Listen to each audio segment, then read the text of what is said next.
آپ کی محبت کا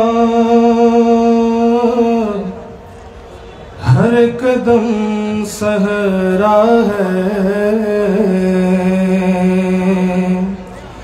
آپ کی محبت کا ہر قدم صحرا ہے، آپ ہی کہ ہم مجھ کو زندگی سے پیارا ہے، صلی علی رسولنا، صلی علی محمد۔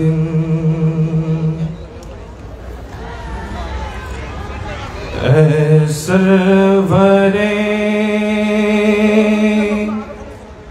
دنیا ودی، اے سرور دنیا ودی، تیری نرالی شان ہے، اے سرور دنیا ودی، اے سرور دنیا ودی، تیری نرالی شان ہے، سرور اے سرور دنیا ودی، اے سرور دنیا ودی، تیری نرالی شان ہے، آقا تیری نرالی شان ہے، در ہے تیرا رش کے حرم، در ہے تیرا رش کے حرم، چہرہ تیرا قرآن ہے، آقا چہرہ تیرا قرآن ہے،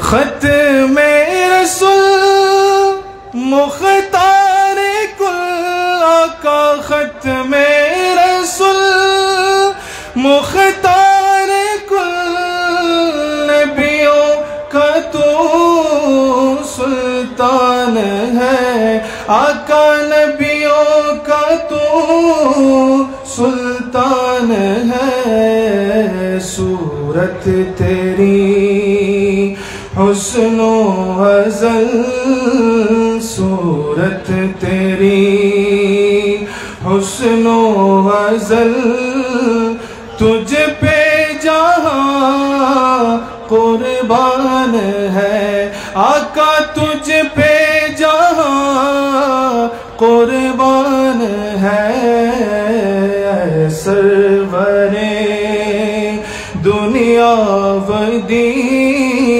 تیری نرالی شان ہے، معراج کا دولہا ہے تو، آقا معراج کا دولہا ہے تو، خالق کے در پہنچا ہے تو، آقا خالق کے در پہنچا ہے تو، تو ہے حبیب کبریا، تو ہے حبیب کبریا، تو عرش کا مہمان ہے، تو ہے حبیب کبریا، تو عرش کا مہمان ہے، सरवरे दुनिया वदी सरवरे दुनिया वदी तेरी निराली शान है दर है तेरा रश के हरम दर है तेरा रश के हरम चेहरा तेरा कुरान है। अस्सलामु अलैकुम वरहमतुल्लाहि वबरकातुहू। সম্মানিত সুধী, ইতিমধ্যে আমাদের মাঝে এসে উপস্থিত হয়েছেন তরুণ আলেমে দ্বীন হযরতুল আল্লামা ওমর ফারুক নাঈমী, শাহজাদা মাওলানা সালিকুল মাওলা, আঞ্জুমানে খুতাবুল মুসলিমিন ইউএই শাখার ভারপ্রাপ্ত সভাপতি উসমান গনি সিআইপি, হযরত মাওলানা মোহাম্মদ আইয়ুব বদর মুদাজ্জিলুল আলম, একেএমবি ওমান কেন্দ্রীয় পরিষদের অর্থ সম্পাদক এইচএম জসিমউদ্দিন, একেএমবি সহ অর্থ সম্পাদক রুবেল হোসেন, একেএমবি ওমান কেন্দ্রীয় পরিষদের সম্মানিত উপদেষ্টা সেলিম তালুকদার ও আমাদের মাঝে এসে উপস্থিত হয়েছে পীরজাদা মুফতি মঈনুদ্দিন আজমি, সহকারী অধ্যাপক হাজীগঞ্জ কাকড়তলা আলিম মাদ্রাসা। আমাদের মাঝে তশরিফ এনেছেন মোহাম্মদুল্লাহ সিদ্দিকী, সম্মানিত অধ্যক্ষ বেঙ্গুরা সিনিয়র মাদ্রাসা। আমাদের মাঝে তশরিফ এনেছেন হযরতুল আল্লামা জনাব মাওলানা আলহাজ আমম শফিউল আলম শফিনগরী নিজামী মাদ্রাজিল্লাহ আলী। সম্মানিত সুধী, এ পর্যায়ে আপনাদের সামনে গুরুত্বপূর্ণ তাকরীর পেশ করবেন চট্টগ্রাম নেসারে আলে কামে মাদ্রাসার সম্মানিত অধ্যক্ষ উস্তাজুল উলামা বরণ্য আলেমে দ্বীন হযরতুল আল্লামা রফিকুদ্দিন সিদ্দিকী মাদ্রাজিল্লাহ আলী।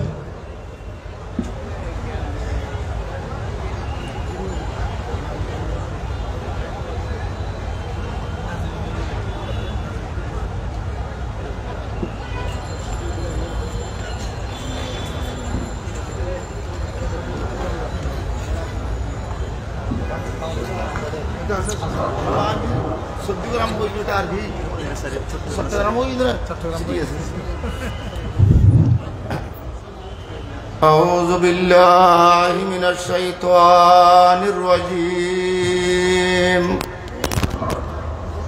بسم الله الرحمن الرحيم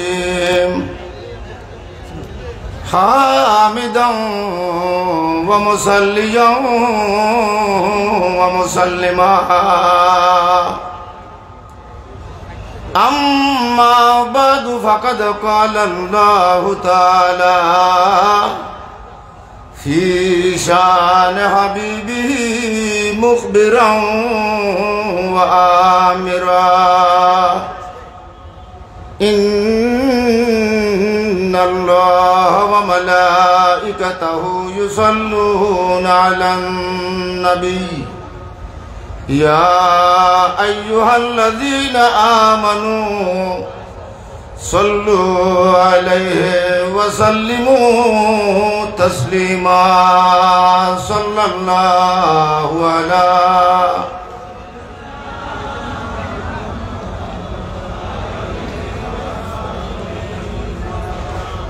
मोहब्बतेर आवाज़े पढ़ले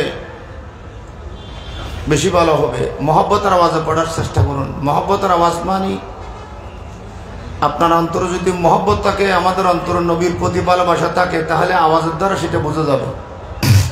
এই জন্য আমি সতর্ক করে দিচ্ছি, আবেদন জানাচ্ছি, অনুরোধ জানাচ্ছি যে যেখানে রয়েছেন একে অপরের সালাতু সালামের শব্দের সাক্ষী হবেন। এটা হলো দুনিয়া হলো সাক্ষী হওয়ার সুযোগ।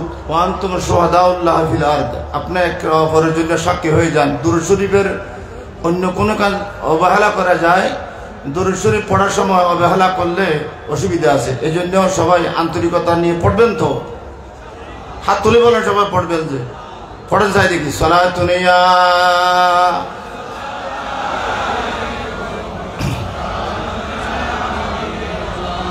से इज्जत तलाए मोहम्मद कह अर्श हक ज़ेर पाए मोहम्मदो सलातुन या रसूल।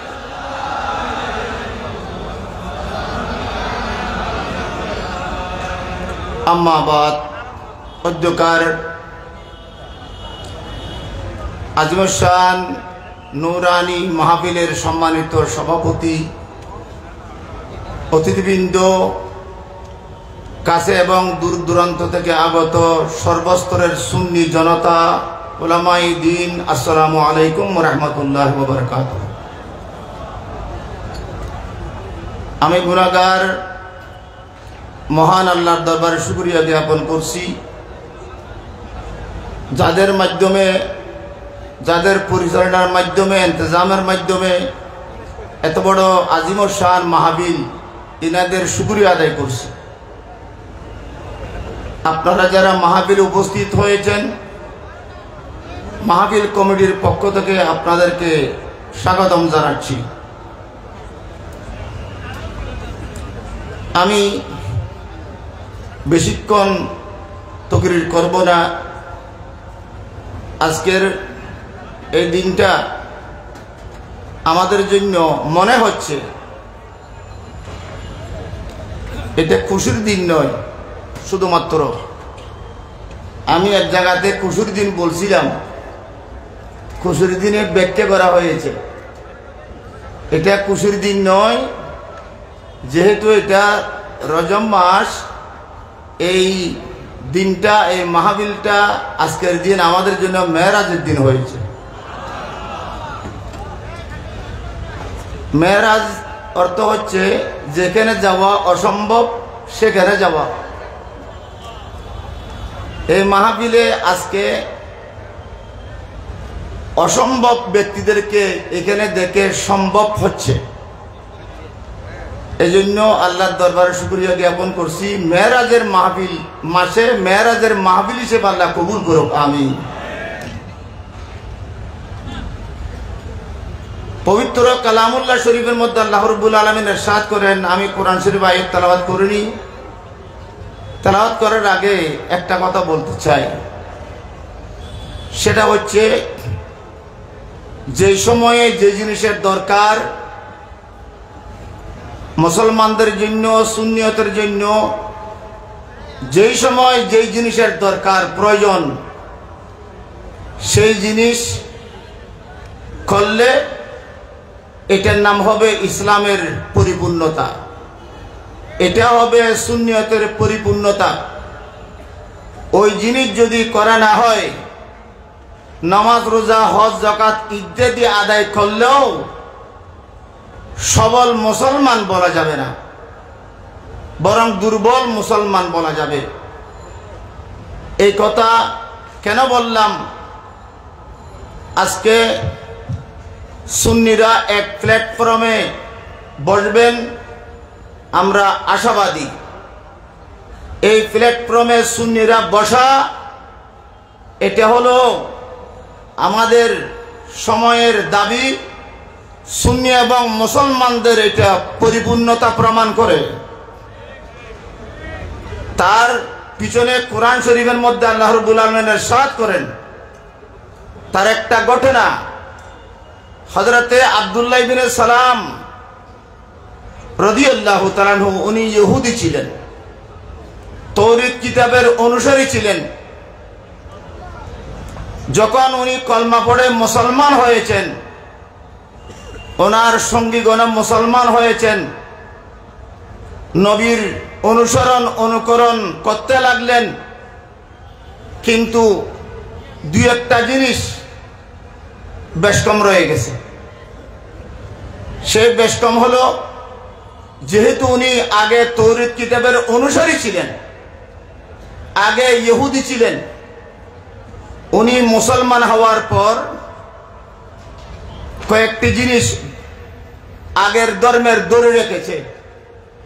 সেটা হচ্ছে উটের গোশত না খাওয়া এবং শনিবারে শিকার না করা, শনিবারে শিকার না করা, বনে জঙ্গলে পশু পাখি মাছ ইত্যাদি শিকার না করা, শিকারী জানোয়ারদেরকে শিকার না করা, এটা হলো তাদের ধর্মে আগে ছিল।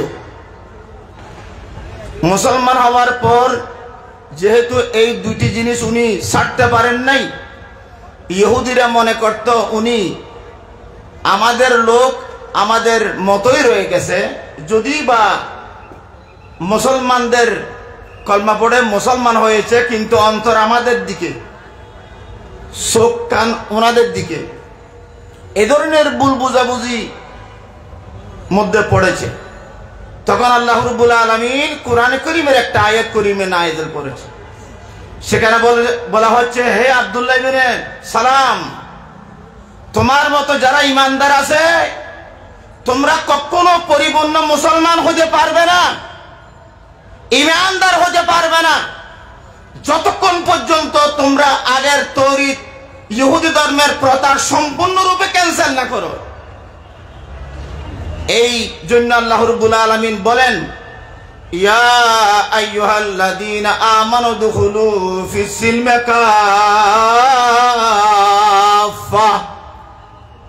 ওয়া লা তাত্তাবিউ খুতুওয়াতিশ শাইতান ইন্নাহু লাকুম আদুউম মুবিন।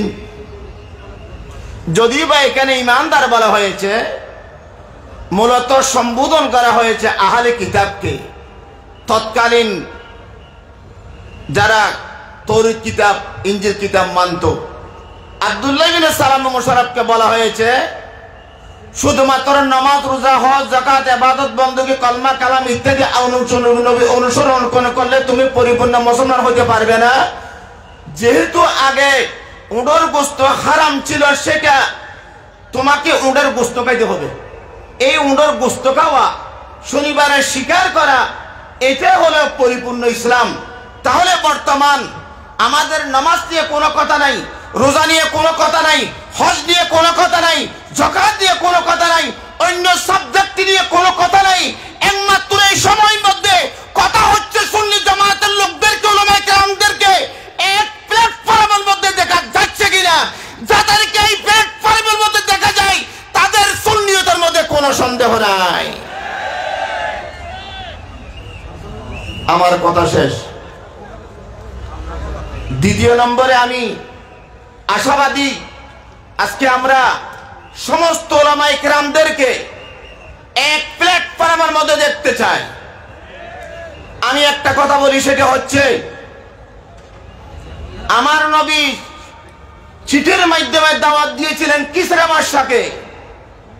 নবীর এই চিঠির অবমাননা করার কারণে কিসরা বাদশার কোনো অস্তিত্ব নেই, কিন্তু নজ্জাশী বাদশা আমার নবীর চিঠি মোবারক পেয়ে বসার মানুষ উঠে নবীর চিঠিকে ইজ্জত এবং কিয়াম করেছে। এই জন্য নজ্জাশী বাদশা যেদিন মারা গিয়েছিল, সেই দিন হাবশের বাদশা আসহামা বাদশা হাবশের মধ্যে ছিল। আমার নবী ওই হাবশের বাদশা আসহামার জানাজার নামাজ মসজিদে নববীতে সাত্যকবীর সহকারে আদায় করে একথা প্রমাণ করলেন, নবীর যারা স্মৃতিকে ইজ্জত করে, দাওয়াতকে ইজ্জত করে, আমি নবী তাদের লাশ না থাকলেও তাদের জানাজার নামাজ আমি পরিচালনা করি। মুহতারাম হাজরিন, আজকে আমরা ঐক্যের কথা বলি। এখানে আসলে বোঝা যাবে ঐক্য কাকে বলা হয়। গেল এক কথা। দ্বিতীয় নম্বর কথা হচ্ছে, আমার পূর্বে দুজন তরুণ বক্তা সুন্দরভাবে ব্যাখ্যা দিয়েছেন মেরাজ শরীফের আলোচনা, আমি সুন্দরভাবে শুনেছি। তবে সময় এমন, এখানে আল্লাহর মেরাজ শরীফের রাত্রে আল্লাহকে দেখেছেন বলে যে রেওয়ায়ত আমার ফখরুদ্দিন সাহেব পেশ করেছেন, আমি একটা কথা বলার পিছনে কারণ আছে। আমার ফখরুদ্দিন সাহেব আছে না, পিছনে আসেনি, ঠিক আছে। উনি রেওয়ায়তের দিক দিয়ে, দলাল দিল্লে পেশ করার দিক দিয়ে বর্তমান বেনজির বেমিসাল। খুশি হয়েছি। ওনার সাথে আমি একটা কথা অ্যাড করতে চাই।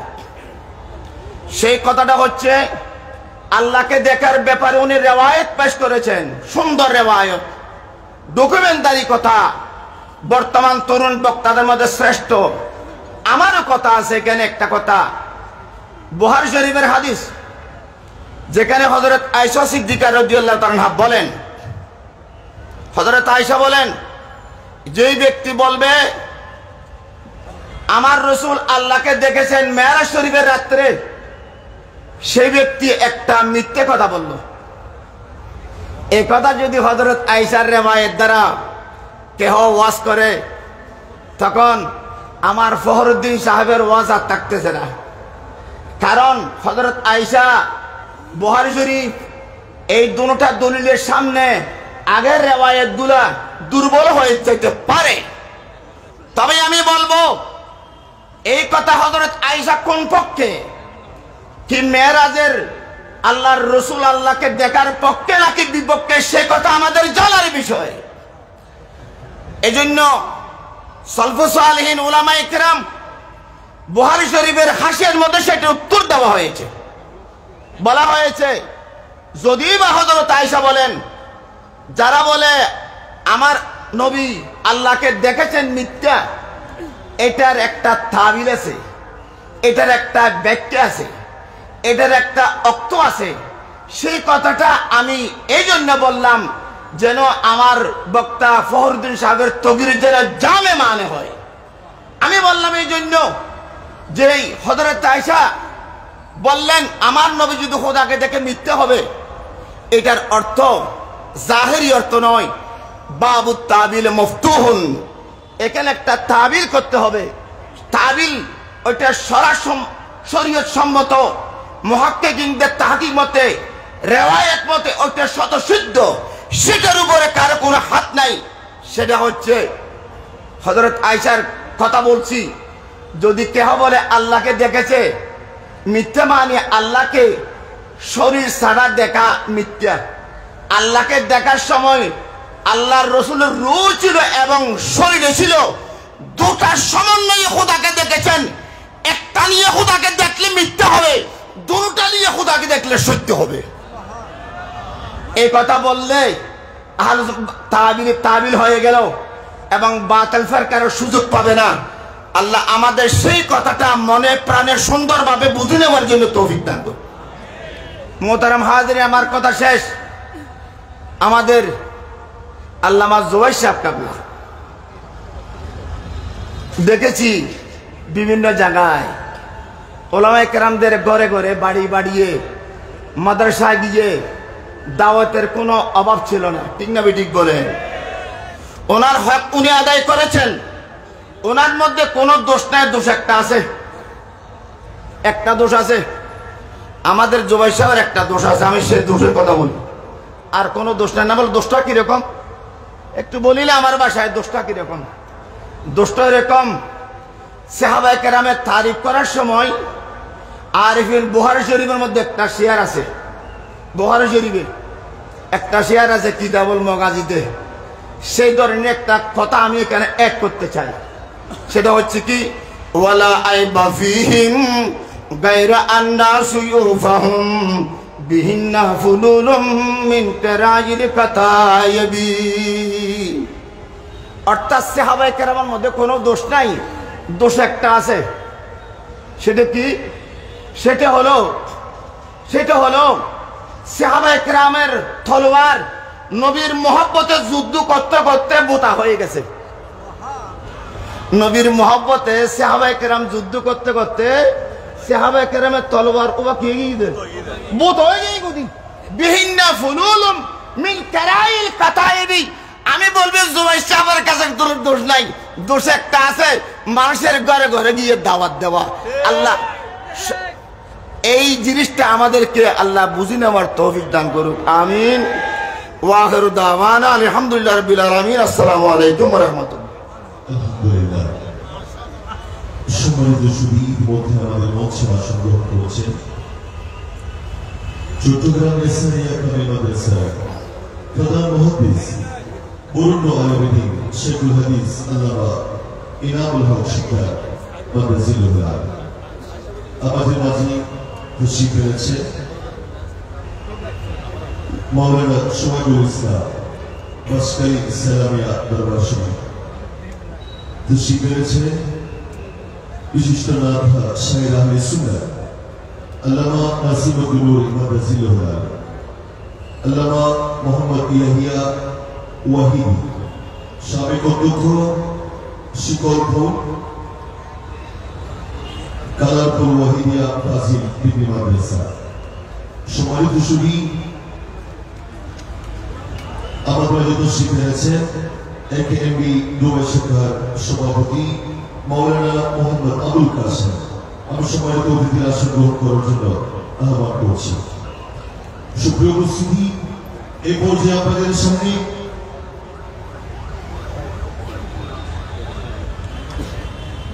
ইতিমধ্যে আমাদের মাঝে এসে উপস্থিত হয়েছেন চট্টগ্রাম জমিয়তুল ফালাহ জাতীয় মসজিদের সম্মানিত খতিব বরুণ্য আলেম দ্বীন হযরতুল আল্লামা জনাব মাওলানা কারি আবু তালেব মোহাম্মদ আলাউদ্দিন সাহেব কিবলা মাদ্রাসিল আলী।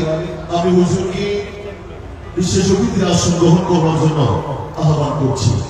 সুপ্রিয় উপস্থিতি, এই পর্যায়ে আপনাদের সামনে নির্ধারিত বিষয়ের উপরে গুরুত্বপূর্ণ তাকরীর পেশ করবেন চট্টগ্রাম এসআইয়া আলিয়া কামিল মাদ্রাসার প্রধান মুহাদ্দিস শেখুল হাদিস আল্লামা ইনামুল হক শিকদার মাদ্রাসিল আলী। আলোচনা অংশগ্রহণ করছেন আল্লামা ইনামুল হক শিকদার মাদ্রাসিল আলী।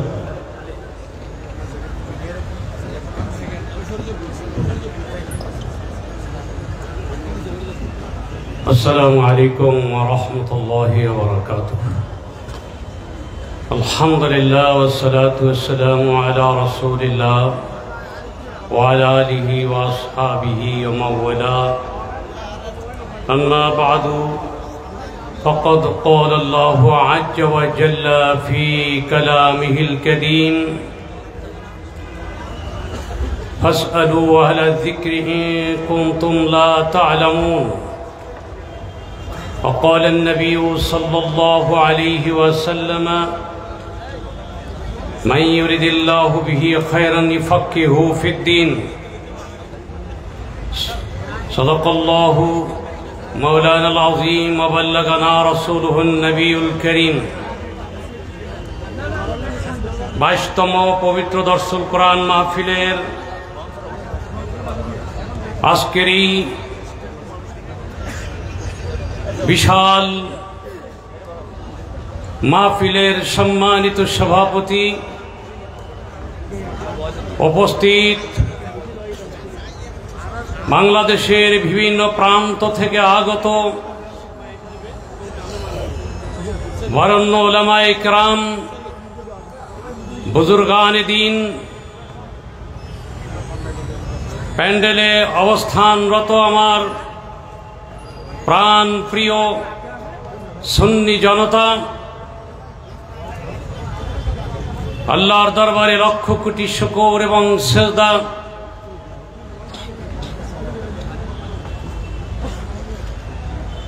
আজকের এই দর্শুল কোরআন মাহফিলের 22তম অনুষ্ঠানে পদার্পণ করে এই বিশাল আয়োজনে আমরা সমবেত হয়েছি। সবাই চিৎকার করে বলি আলহামদুলিল্লাহ। আজকে আমার বিষয় হলো 4 মাযহাব মানে দ্বীনি বিভাজন নয়, বরং পূর্ণাঙ্গ ইসলামের বহিঃপ্রকাশ। অত্যন্ত সময় উপযোগী একটি বিষয় আমাকে নির্ধারণ করে দেওয়া হয়েছে। মূলত বর্তমান এই বাংলার জমিনে এবং বিভিন্ন পৃথিবীর বিভিন্ন রাষ্ট্রে এই মাযহাবের বিতর্ক বর্তমান সময়ের একটি গুরুত্বপূর্ণ বিষয়। আমরা জানি সুদীর্ঘ 1300 বছর 1003 বছর পর্যন্ত 300 বছর পর্যন্ত মাযহাব নিয়ে কোনো প্রশ্ন ছিল না, মাযহাব নিয়ে কোনো বিতর্ক ছিল না। যুগে যুগে কালে কালে মাযহাব ছিল ইসলামের একটি সুন্দর সমাধান। আমরা জানি 1,24,000 পয়গম্বর এই পৃথিবীতে দাওয়াতি কার্যক্রম পরিচালনা করে এই জগৎ থেকে চলে গেছেন। বাবা আদম থেকে রহমাতুল লিল আলামিন পর্যন্ত প্রত্যেক নবীর মৌলিক দাওয়াত ছিল তাওহীদ ও রিসালাত, আকীদার দাওয়াত। সেই ক্ষেত্রে তাদের কোনো বিভাজন ছিল না। সব নবী রাসূলদের কথা ছিল আল্লাহু ওয়াহিদুন লা শারীকা লাহ, আল্লাহ এক, তার কোনো শরীক নাই। আখিরাতের বিশ্বাস, তাওহীদ ও রিসালাতের বিশ্বাস সব নবী রাসূলদের ছিল। কিন্তু শরঈ বিধান তথা দুনিয়াবী আমল, এই বিষয়ে বিভিন্ন নবীদের বিভিন্ন রকমের আমলি কার্যক্রম ছিল। মুসা নবীর ধর্মের মধ্যে ছিল কঠোরতা, ঈসা নবীর ধর্মের মধ্যে ছিল শিথিলতা। এক এক নবীর এক এক রকমের আমল তথা শাখাগত মাসালায় ভিন্নতা ছিল। কিন্তু তাওহীদ ও রিসালাত মৌলিক আকীদার ক্ষেত্রে তাদের কোনো বিভাজন ছিল না। ঠিক না বেঠিক? ঠিক আমার নবী সরকারে কায়নাত ফখরে মওজুদাত মুহাম্মাদুর রাসূলুল্লাহ সাল্লাল্লাহু আলাইহি ওয়াসাল্লাম সব নবী রাসূলদের সমস্ত কার্যক্রমের নির্যাস দিয়ে পরিপূর্ণ দিন আমাদেরকে উপহার দিয়ে গেলেন। আরাফাতের ময়দানে আল্লাহ ঘোষণা করলেন, আল ইয়াউমা আকমালতু লাকুম দীনাকুম, আজকে তোমাদের দিন পরিপূর্ণ করে দিলাম। সেই থেকেই আমাদের নবীর দিন হলো পরিপূর্ণ দিন, the complete code of life, যেই দিনের ব্যাপারে কোনো প্রশ্নই হতে পারে না।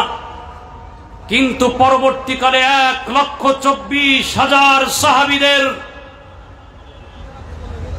যে হাদিস বিশ্বব্যাপী ছড়িয়ে পড়েছে, সেই হাদিসের ভিন্নতা, এই ভিন্নতাটা কি আসলে কোন বিষয়ের ভিন্নতা? ভিন্নতা ছিল শাখাগত বিষয়ে, দ্বীনি মৌলিক বিষয়ে কোনো ভিন্নতা ছিল না। কোন সাহাবী বলেনি কোরআন মাখলুক, কোন সাহাবী বলেনি কবিরা গুনাহ করলে কাফের হয়ে যাবে, কোন সাহাবী বলেনি যে জান্নাত জাহান্নাম এখন সৃষ্টি করা হয়নি, কোন সাহাবী বলেনি মিজান বলতে কিছুই ছিল না, কোন সাহাবী বলেনি পলসিরাত বলতে কিছু নাই। কিন্তু পরবর্তীকালে মুতাজিলা ফিরকা, খারিজি ফিরকা, রাফিজি ফিরকা, বিভিন্ন ফিরকারা এসে দ্বীনের মৌলিক বিষয়ের উপরে, আকীদার উপরে আঘাত করেছে। খারিজিরা এসে বলল কবিরা গুনাহ করলে কাফের হয়ে যাবে, মুতাজিলারা এসে বলল কোরআন মাখলুক, মুতাজিলারা বলল কবরের মুনকির নকিরের সুয়ালের বিষয়ে প্রশ্ন তুলল, মিজানের ব্যাপারে প্রশ্ন তুলল, তারা পলসিরাতের ব্যাপারে প্রশ্ন তুলল। জাবরিয়া ফিরকা, কাদরিয়া ফিরকা নানান রকমের প্রশ্ন তুলে দ্বীনের মৌলিক বিষয়ের উপরে আঘাত করল। কিন্তু ইমাম আবু হানিফা, ইমাম মালিক, ইমাম শাফি, ইমাম আহমদ ইবনে হাম্বল রাহিমাহুমুল্লাহ, এই সব বাতিল ফেরকাদের যাদের এই বদ আকীদা ছিল, এগুলোকে পদদলিত করে তারা যেই সমাধান দিয়েছেন, 4 মাযহাব আকীদাগত বিষয়ে এক এবং অভিন্ন ছিল, ঠিক না বেঠি? সব মাযহাবের ইমামরা ওনারা আহলুস সুন্নাত ওয়াল জামাতের আকীদার উপরে ছিলেন। ইমাম আবু হানিফা যেমন বলেছেন কোরআন শাশ্বত, কোরআন কাদিম, ইমাম মালিক তাই বলেছেন, ইমাম শাফি তাই বলেছেন, ইমাম আহমদ ইবনে হাম্বল তাই বলেছেন। অর্থাৎ মৌলিক বিষয়ে কোনো মাযহাবের ইমাম কোনো ভিন্ন মত পোষণ করেননি। তাহলে 4 মাযহাব হলো কেন? 4 মাযহাব মূলত 1,24,000 সাহাবীদের যেই বর্ণনা, যেই রওয়ায়েত, যেই মাসালাগত বিভিন্ন আমলগত একটা ভিন্নতা, এই ভিন্নতার সমাধান দিয়েছেন 4 মাযহাবের ইমাম।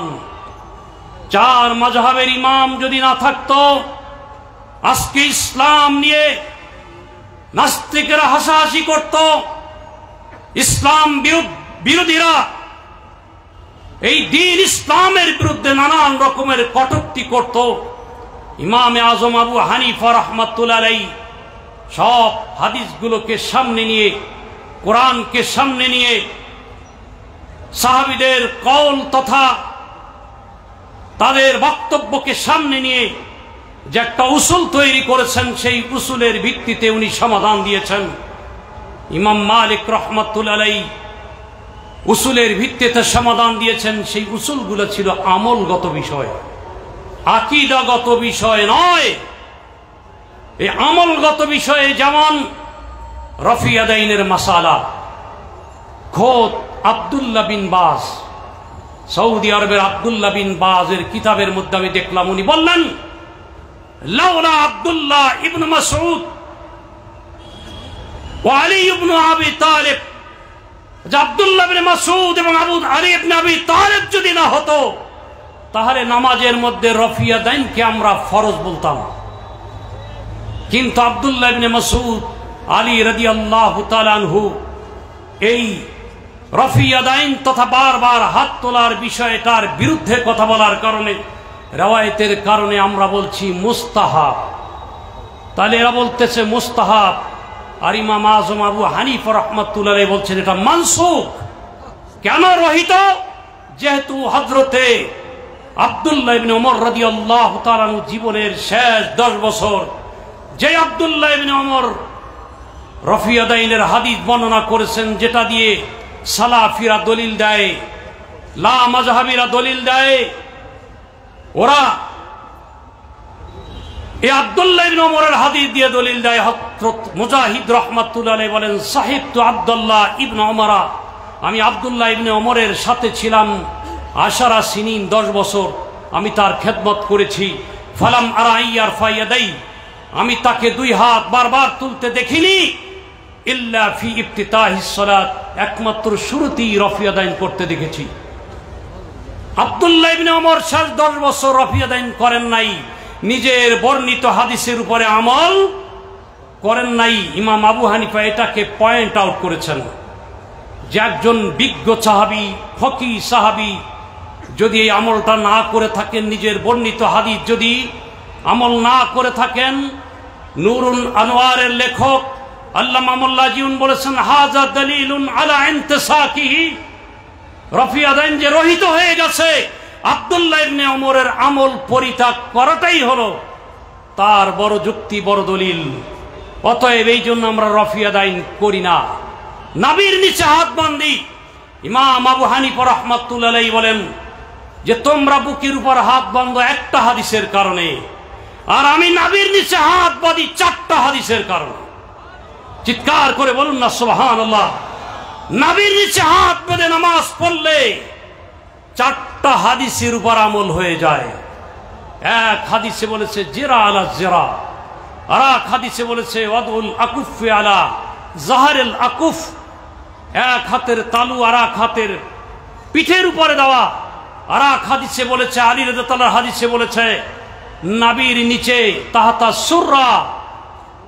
আর এক হাদিসে বলেছে আখজুর রুসগে, অর্থাৎ কবজি ধরা, এই 4টা হাদিস, এই 4টা হাদিসের উপর যদি আমল করতে হয় তাহলে কবজি ধরতে হবে, এই 3 আঙ্গুল উপরে রাখতে হবে, নাভির নিচে রাখতে হবে, 4টা হাদিসের আমল হয়ে যাবে। চিৎকার করে বলুন না সুবহানাল্লাহ। অতএব আমরা কি 4টা হাদিসের উপর আমল করতে চাই নাকি একটা হাদিসের উপর আমল করতে চাই? 4টা, এই জন্য বলা হয় ইমাম আবু হানিফার মাযহাব হলো ব্যারিস্টারি মাযহাব। চিৎকার করে বলুন না সুবহানাল্লাহ। ইমাম আবু হানিফা রাহমাতুল্লাহ আলাইহির ফিকহি ফয়সালা সর্বশ্রেষ্ঠ ফয়সালা। আজকে যদি ইমাম আবু হানিফার কথা যদি না হতো 20 লক্ষ হাজিদের মধ্যে 10 লক্ষ হাজিদের হজ হতো না, তাদেরকে দম দেওয়া ওয়াজিব হয়ে যেত। কারণ ইমাম আবু হানিফা বলেছেন মিনার এরিয়ার ভিতরে 3 দিন রাত্রি যাপন করা সুন্নতে মুআক্কাদা। 3 মাযহাবের ইমাম বলেছেন ওয়াজিব, সালাফিরাও বলে ওয়াজিব, লা মাযহাবিরা বলে ওয়াজিব। কিন্তু যা আপনারা দেখেন প্রায় 10 লক্ষ হাজি থাকে মূল মিনার বাইরে। তাহলে 3 মাযহাবের ফয়সালা অনুযায়ী তাদের উপরে তো দম দেওয়া ওয়াজিব হয়ে যাবে। আজকে সৌদি আরবের বড় এক মুফতি সুলাইমান আর রাহিলকে আমি জিজ্ঞাসা করলাম মদিনা মুনাওয়ারায়, উনি বললেন যে অকালা বিহি ইমাম আজম আবু হানিফা রাহিমাহুল্লাহ। জোরে বলুন না সুবহানাল্লাহ। যে মিনার জমিনে না থাকলে দম লাগবে না, এটার ব্যাপারে ইমাম আবু হানিফার সমাধান আছে। মদিনা ইউনিভার্সিটির একজন সেরা মুহাদ্দিস ইমাম আবু হানিফাকে সমীহ করলেন এবং তার মতকে গ্রহণ করলেন।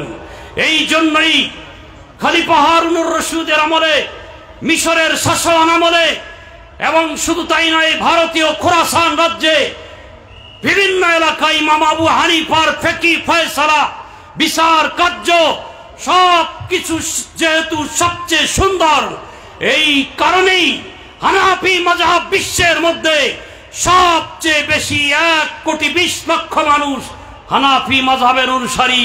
বাংলার জমিনে 99.09% মুসলমান হানাফি মাযহাবের। জোরে বলুন না সুবহানাল্লাহ। আমার ভাইরা, আগে এমন ছিল কাবাঘরের মধ্যে 4টা মুসাল্লা ছিল। হজের সময় আর রমজানের সময় হানাফি মুসাল্লার মধ্যে নামাজ পড়া হতো। কই আগে তো কোনো বিরোধ ছিল না। ও সালাফিরা, তোমরা এসে এখন ঘরে ঘরে যুদ্ধ বাজিয়ে দিয়েছো। তোমরা এসে এখন দেশের মধ্যে বিবাদ সৃষ্টি করেছো। তোমরা শুধু আমলের উপর আঘাত করো নাই, তোমরা সবচেয়ে বড় শিরকের ব্যবস্থা করে দিয়েছো। তোমরা আল্লাহকে সীমিত করে আরশের মধ্যে নির্দিষ্ট করে দিয়েছো। ঠিক না বেঠিক? তোমরা বলো আল্লাহর জায়গা আছে, তোমরা বলো আল্লাহর দেহ আছে, তোমরা বলো আল্লাহর অঙ্গ প্রত্যঙ্গ আছে, তোমরা আমাদেরকে বেদাতি আর মুশরিক বলো, কিন্তু তোমরা এই শিরকে আকবর করার জন্য ব্যবস্থা করে দিয়েছো। তোমরা বলো যে আল্লাহ নির্দিষ্ট জায়গায় আছে। জোরে বলুন না নাউযুবিল্লাহ। হযরতে হাজিরিন, 4 মাযহাব এটা বিভেদ নয়, 4 মাযহাব হলো আমলের একটা সমন্বয়। চিৎকার করে বলুন না সুবহানাল্লাহ। একটা আমলের সমন্বয়, ইসলামের সৌন্দর্য। একা গোষ্ঠী জাতি ইমাম মুসা আলাইহিস সালামের সময় এক ধরনের শাসন ছিল, হযরত ঈসা নবীর আমলে এক ধরনের শাসন, হযরতে দাউদ আলাইহিস সালামের সময়ে একজনে 99-100টা বিয়ে করতে পারত, আর হযরতে সুলাইমান আলাইহিস সালামের সময়ে 500 জন বিয়ে করতে পারত। এক একজনের এক একটা শরীয়ত ছিল। কিন্তু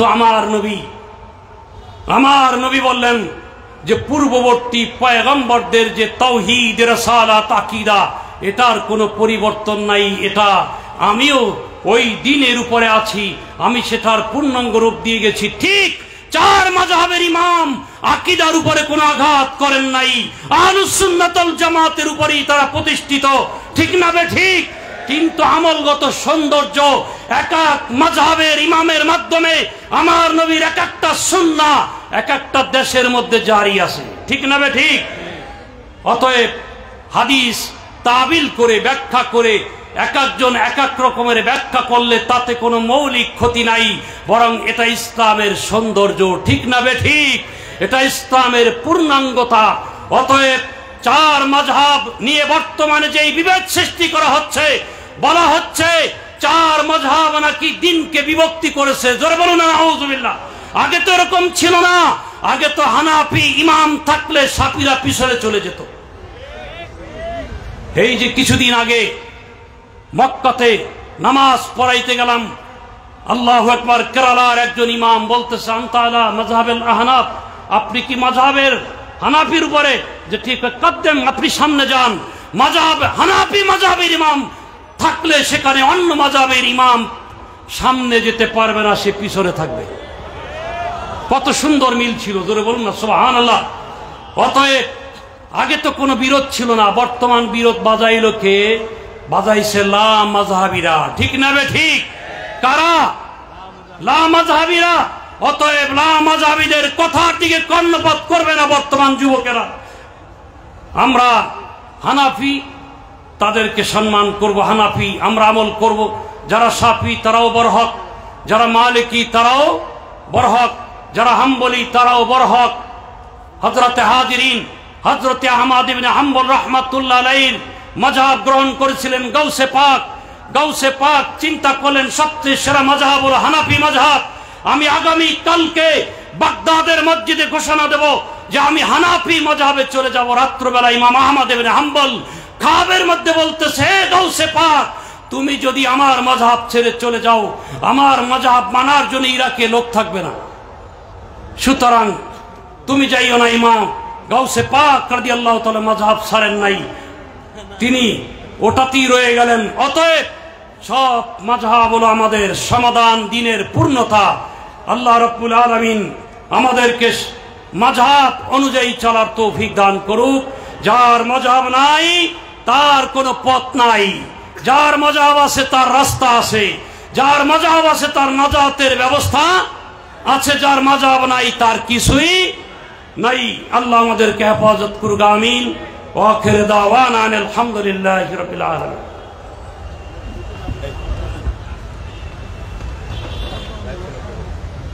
শুকর মুফতি ইতিমধ্যে আমাদের মাঝে এসে উপস্থিত হয়েছে জগন্নাথ বিশ্ববিদ্যালয়ের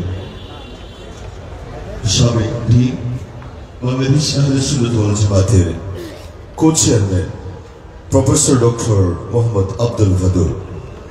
মঞ্চে অতিথির আসন গ্রহণ করেছেন বাংলাদেশ আহলে সুন্নাত ওয়াল জামাতের নির্বাহী মহাসচিব, পীর তরিকত বরণ্য আলেমে দ্বীন আল্লামা খাজা আরিফুর রহমান তাহেরি। মঞ্চে আসন গ্রহণ করেছেন হেলালিয়া হক্কানি দরবার শরীফের সম্মানিত পীর সাহেব, বরণ্য আলেমে দ্বীন পীর তরিকত আল্লামা মোশাররফ হোসেন হেলালি মাদ্দাজিল্লাহুল আলী। মঞ্চে আসন গ্রহণ করেছেন চট্টগ্রাম বিশ্ববিদ্যালয়ের আরবি বিভাগের সম্মানিত অধ্যাপক প্রফেসর ডক্টর জাফরুল্লাহ সাহেব। মঞ্চে আসন গ্রহণ করেছেন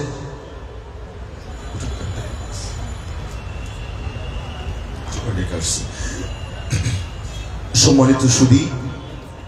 এ পর্যায়ে আপনাদের সামনে গুরুত্বপূর্ণ বক্তব্য রাখবার জন্য আহ্বান করছি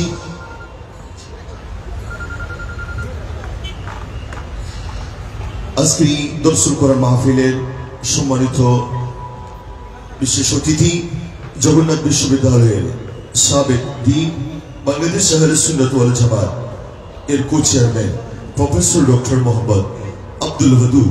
প্রফেসর ডক্টর মোহাম্মদ আব্দুল ওয়াদুদ।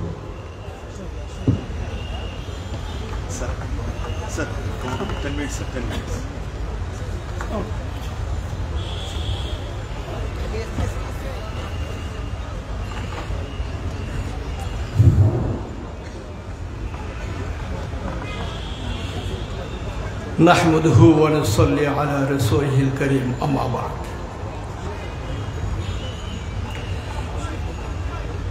দরসুল কোরআন মাহফিলের আজকের এই মহতী মাহফিলের সম্মানিত সভাপতি, উপস্থিত বাংলাদেশের জাতীয় মসজিদ জমিয়তুল ফালার আমার শ্রদ্ধেয় সর্বজন শ্রদ্ধেয় খতিব, উপস্থিত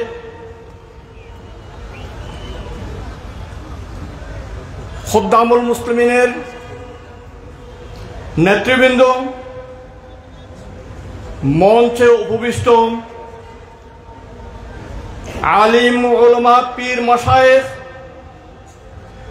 বুদ্ধিজীবী সাংবাদিক,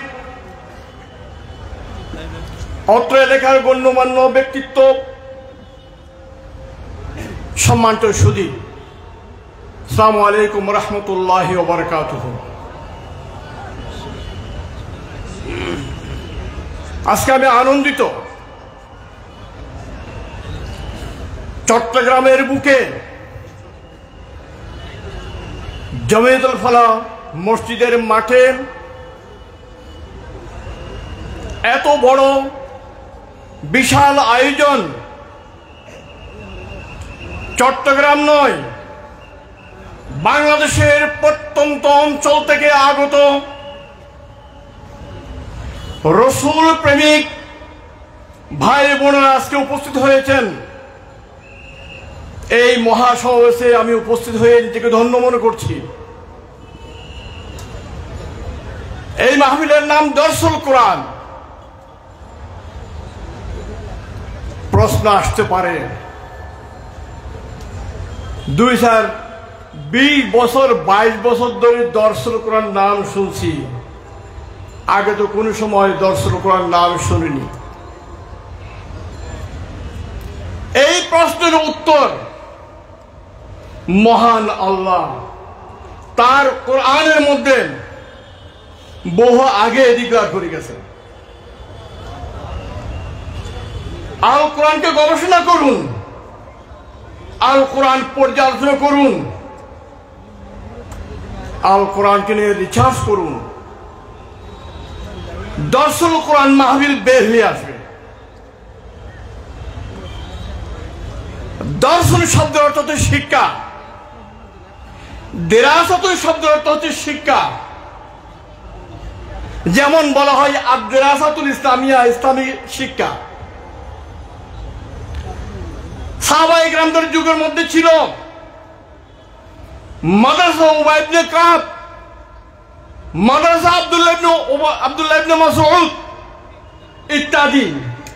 সেখান থেকে দর্শ, তার ওই ধারাবাহিকতায় যুগ যুগ ধরে বিশ্বের যেখানে মুসলমান ছিল সেই যুগের আলেম উলামা পীর মাশায়েখ আধ্যাত্মিক ব্যক্তিত্বগণ স্ব খানেকা স্ব স্থানের মধ্যে এই ধরনের মাহফিলের আয়োজন করে দরসুল কোরআন তখন থেকে পরিচালিত হয়ে আসছে।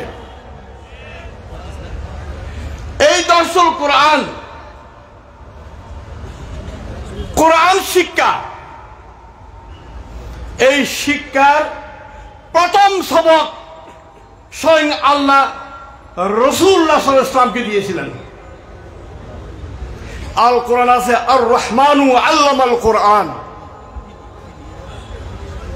আল্লাহ বলেন, রহমান বলেন, আমি আমার হাবিবকে, আমার রাসূলকে আমি কোরআন শিক্ষা দিয়েছি। কোরআন শিক্ষা রাসূল করিম সাল্লাল্লাহু আলাইহি ওয়াসাল্লাম কোরআন শিক্ষা দিয়েছেন। আল্লামাল কোরআনা, কোরআন শিক্ষা দিয়েছেন।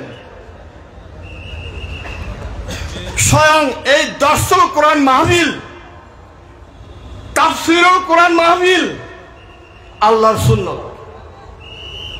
আল্লাহ শিক্ষা দিয়ে তার নবীকে দিয়ে, হে রাসূল, আমি তোমাকে কোরআন শিক্ষা দিয়েছি, যত কিয়ামত পর্যন্ত আপনার উম্মতগণ এই দরসুল কোরআন, এই কোরআন শিক্ষা মাহফিল জারি রাখবে। আরো শুধু আল্লাহ রাসূল নয়, মানব জাতির পিতা হযরত আদম আলাইহিস সালামের শিক্ষার ব্যাপারে আল্লাহ শব্দ শিক্ষার কথা বলছেন। ওয়া আল্লামা আদম আল আসমা কুল্লাহা, সেখানে আল্লামা শব্দ ব্যবহার করেছেন, সকল নাম শিক্ষা দিয়েছেন। তাহলে শিক্ষা দেওয়ার শিক্ষার বিষয়টি আল্লাহ তার প্রথম নবী হযরত আদম আলাইহিস সালাম, তার সর্বশেষ নবী রাসূল করিম সাল্লাল্লাহু আলাইহি ওয়াসাল্লামকে শিক্ষা দিয়ে দর্শন কোরআনের মতো মাহফিল করার ইঙ্গিত সেখান থেকে আসছে। গবেষণা করুন। এই আল্লাহ রাসূলকে কোরআন শিক্ষা দিয়েছেন। আল কোরআন যারা মাদ্রাসার শিক্ষায় শিক্ষিত, বড় বড় আল্লামা পীর মাশায়েখ বসে আছেন, আপনারা সবাই বসে আছেন, শব্দগুলো বাক্যগুলো রেকর্ড করুন। তারপর আহলে সুন্নাত ওয়াল জামাতের তাফসীর, কোরআন হাদিস, ফিকহের গ্রন্থের সাথে মিলিয়ে দেখুন, পাবেন আল কোরআন, আল্লাহ রাসূলের আল কোরআন শিক্ষা দিয়েছেন। বলুন, আল কোরআনের মধ্যে কোন শিক্ষা অপূর্ণ আছে? নেই। সকল শিক্ষা, আল্লাহ যেমন পবিত্র গুণে পরিপূর্ণ, তার সাথে কোনো দুষ্ত্রুটি, নকশ, মিথ্যার কোনো সংযুক্তি করা যাবে না। পূর্ণ পবিত্র সত্তা, পূর্ণ পবিত্র সত্তার অধিকারী সেই রাসূল সাল্লাল্লাহু আলাইহি ওয়াসাল্লামকে কোরআন শিক্ষা দেওয়ার অর্থ হলো মা কানা ওয়া মা ইয়াকুনু, যা হয়েছে যা হবে, স্রষ্টা থেকে শুরু করে সৃষ্টি পর্যন্ত, কিয়ামত পর্যন্ত যত প্রকারের জ্ঞান রয়েছে সকল শিক্ষা আল কোরআনের মধ্যে রয়েছে। ওই কোরআন শিক্ষা আল্লাহ রাসূলকে দান করেছেন। যদি বলা হয় ইলমে গায়েব জানে না, হাজির নাজির নেই, আল্লাহ রাসূল ইলমে গায়েব জানে না, তাহলে আল কোরআনের মধ্যে কি ইলমে গায়েব ছিল না? ছিল। আল্লাহ রাসূল কি হাজির নাজির নয়? হাজির নাজির। তাহলে আল কোরআনে বলেন আল্লাহ রাসূল ইলমে গায়েব জানেন। কোরআনের দলিল, হাদিসের দলিল, বুদ্ধিজীবীদের বুদ্ধিমত্তার দলিল, ফকিহদের দলিল, মুহাদ্দিসদের দলিল, মুফাসসিরদের দলিল প্রয়োজন হবে না। এগুলো আছে স্ব জায়গায়, দৃঢ় করার জন্য থাকুক। খুদ আল কোরআন, আল কোরআন আলিফ লাম যখন যেখানে থাকে, আলিফ লামে ইস্তেগরাকি, অর্থাৎ কোনো কিছু বাদ যাবে না। সকল প্রকারের জ্ঞান, এই খুদ সস্তা সম্পর্কে জ্ঞান ওই কোরআনে, সৃষ্টির সম্বন্ধে যত কিন্তু ওই কোরআনের মধ্যে আলিফ লাম ইস্তেগরাকি, এই আলিফ লাম ইস্তেগরাকি দ্বারা বোঝা যায় সমস্ত জ্ঞান কোরআনের মধ্যে। সমস্ত জ্ঞানে, কোরআনের জ্ঞানে, সস্তা এবং সৃষ্টির জ্ঞানে পরিপূর্ণ রাসূল করিম সাল্লাল্লাহু আলাইহি ওয়াসাল্লাম। কোরআন হাদিসের দলিল অনেক সময় চলে যাবে। আর রহমানু আল্লামাল কোরআন, যারা বাংলা শিক্ষিত তারা জানে ক্রিয়া, কর্তা, কর্ম। আর রহমান কর্তা, আল কোরআন কর্ম। আর রহমান কর্তা, আল্লামা ক্রিয়া, তারপর আল কোরআন কর্ম। এখানে দুটি কর্ম। আর রহমানু আল্লামাল কোরআন রাসূলুহু সাল্লাল্লাহু আলাইহি ওয়াসাল্লাম। আল্লামা, কিছু ক্রিয়া আছে একটা কর্ম দিয়ে শেষ হয়ে যায়, আর কিছু ক্রিয়া আছে একটা কর্ম দিয়ে, কর্মপদ দিয়ে শেষ হয় না, দুটো কর্মপদ লাগে। এখানে মাহফুজ, এখানে লুকায়িত আছে দ্বিতীয় কর্ম, তা হলো আর রহমানু আল্লামাল কোরআন রাসূলুহু। আল্লাহ অর্থাৎ রহমান তার নবীকে তার রসুলকে কোরআন শিক্ষা দিয়েছেন। এই মাহফিলের মধ্যে আমার আগে সম্ভবত মুফতি এনামুল হক সাহেব হবেন, তিনি আজকে আহলে হাদিসের কথা বলছেন। এই আহলে হাদিস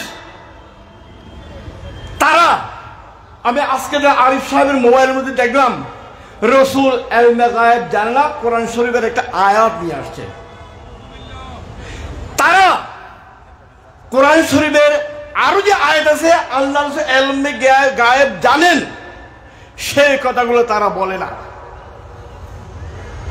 আহলে হাদিস সরকার রসুলের যুগে ছিল না, সাহাবীদের যুগে ছিল না, তাবিদের যুগে ছিল না, দ্বিতীয় শতাব্দীতে ছিল না, তৃতীয় হিজরি তৃতীয় শতাব্দীতে ছিল না, চতুর্থ শতাব্দী এসেন ইবনে হাজম নামে এক আলেম কিছু আহলে হাদিসের দ্বারা কিছু বক্তব্য নিয়ে আসছিল। তারপর তার বিশ্বের মধ্যে কোথায় স্থান হয়নি। দীর্ঘ সপ্তম শতাব্দীতে এসে ইবনে তাইমিয়া আবার সেই আহলে হাদিসের ধারার বক্তব্যগুলো নিয়ে আসছে। মাঝখানে চুপ হয়ে গেছিল। এক হিজরি একাদশ শতাব্দীতে এসে আবার আহলে হাদিসের কিছু তৎপরতা বেড়ে গেল। আজকে দেখবেন ইলেকট্রিক মিডিয়া, প্রিন্ট মিডিয়া, যত প্রকারের মিডিয়া আছে প্রত্যেক প্রকারের মিডিয়ার মধ্যে সেই আহলে হাদিস সহ যত আহলে সুন্নাহ জামাতের বিরুদ্ধে যত ফেরকা আছে, শুধু ইউটিউব সর্বোচ্চ হয়ে সাধারণ মুসলমানদেরকে বিভ্রান্ত করছে। সতর্ক। তাই আমরা আমাদের কিছু গঠনমূলক কাজ করতে হবে। সময় প্রায় শেষ, আমার 2-3 মিনিট কথা বলে শেষ করব। গঠনমূলক কাজ হলো মাঠে ময়দানের কথা নয়, এরপরও অকপটে নির্দ্বিধায় সৎ সাহসে বলতে চাচ্ছি, বাংলাদেশের ভৌগোলিক সীমারেখার মধ্যে যত সুন্নি প্রাণ সুন্নি মুসলমান রয়েছেন তাদের আজকে উচিত ঐক্যবদ্ধ হয়ে বাতিলের মোকাবেলা করা। জানেন আহলে সুন্নাত জামাতের অনুসারীদের মধ্যে প্রায় 3-4টা টুকরো হয়ে মাঝখানে বিভিন্নভাবে কিছু স্ব স্থান থেকে আহলে সুন্নাত আকীদা প্রচার করছেন। ইনশাআল্লাহ আমরা উদ্যোগ নিয়েছি, আমরা চেষ্টা করছি আহলে সুন্নাত জামাতের ছোট বড় যত গ্রুপ আছেন প্রত্যেককে এক প্ল্যাটফর্মে নেওয়ার জন্য আমরা উদ্যোগ গ্রহণ করেছি। অচিরেই ইনশাআল্লাহ তার ঐক্যবদ্ধ প্ল্যাটফর্ম সকলকে পাওয়া যাবে ইনশাআল্লাহ। আমরা কাজ করছি, এখন কিছু বলবো না। গাছ ফল দ্বারা পরিচিত হয়, সময় আসুক, আমরা কাজ করছি। শুধু একমত হয়ে কাজ করবে না, লাগবে না, বিভিন্নভাবে কাজ। যারা ওয়াজ মাহফিল করেন সৎ সাহস নিয়ে মাঠে ময়দানে তাদেরকে আহলে সুন্নাত জামাতের ইতিহাস বা আহলে সুন্নাত আকীদা বলতে হবে। যারা শিক্ষক রয়েছেন মাদ্রাসা শুরু করে ইউনিভার্সিটি পর্যন্ত, কলেজ পর্যন্ত সৎ সাহস নিয়ে তাদেরকে আহলে সুন্নাত জামাতের আকীদার কথা বলতে হবে। যারা যেই পেশায় আছেন, শ্রমজীবী, পেশাজীবী, আইনজীবী, সাংস্কৃতিক কর্মী, যে যে অবস্থানে আছেন প্রত্যেক অবস্থান থেকে আহলে সুন্নাত জামাতের আকীদার প্রচার প্রসারের কাজ করতে হবে যার যার সামর্থ্য অনুযায়ী। যারা লেখনী যোগ্য লেখনী দিয়ে কাজ করবেন, যারা মুখ চলে মুখে পারবে মুখ দিয়ে কাজ করবে, যাদের অর্থ আছে অর্থ দিয়ে কাজ করতে হবে। তাহলে আহলে সুন্নাত জামাতের কার্যক্রম রাসূল করিম সাল্লাল্লাহু আলাইহি ওয়াসাল্লাম সাহাবায়ে কেরাম যে আদর্শে ইসলামের মধ্যে ছিলেন সেই আদর্শ আহলে সুন্নাত আকীদা নিয়ে আমরা এই দেশ নয় সারা বিশ্বের মধ্যে আমরা নেতৃত্ব দিতে পারবো। সুতরাং আমরা কিছু কাজ হাতে নিয়েছি। সুসংগঠিত কোনো গবেষণামূলক কোনো লেখা আহলে সুন্নাত জামাতের আলেম ওলামাদের যোগ্যতা থাকা সত্ত্বেও তাদের অবস্থানগত কারণে অথবা তাদের সময়ের অভাবের কারণে অথবা সামর্থ্যের কারণে তারা কাজ করছে না, কিন্তু সেই উদ্যোগে আমরা কাজ সেরে নিচ্ছি ইনশাল্লাহ। হিজরি প্রথম সন থেকে শুরু করে 1440 হিজরি পর্যন্ত আহলে সুন্নাত জামাতের যত ইমাম সারা ওয়ার্ল্ডের প্রত্যেকের সংক্ষিপ্ত জীবনের তাদের অবদান, যত বাতিল ফেরকা আছে প্রত্যেক বাতিল ফেরকার ইমামদের সংক্ষিপ্ত জীবন তাদের অপকর্মের ডাক ভাঙা জবাব ইনশাল্লাহ কাজ রেডি হয়ে গেছে। বের হবে একটা খণ্ড বের হয়েছেন ইসলামী আকায়েদ 21 খণ্ড। বাতিলদের যুদ্ধ করার জন্য হাতিয়ার যারা আমরা লিখতে পারি আমরা কাজ করে যাচ্ছি। যারা এই জন্য এটা বলার উদ্দেশ্য হলো যে যে অবস্থানে আছেন সেখান থেকে আহলে সুন্নাত জামাতের কাজ করে যান।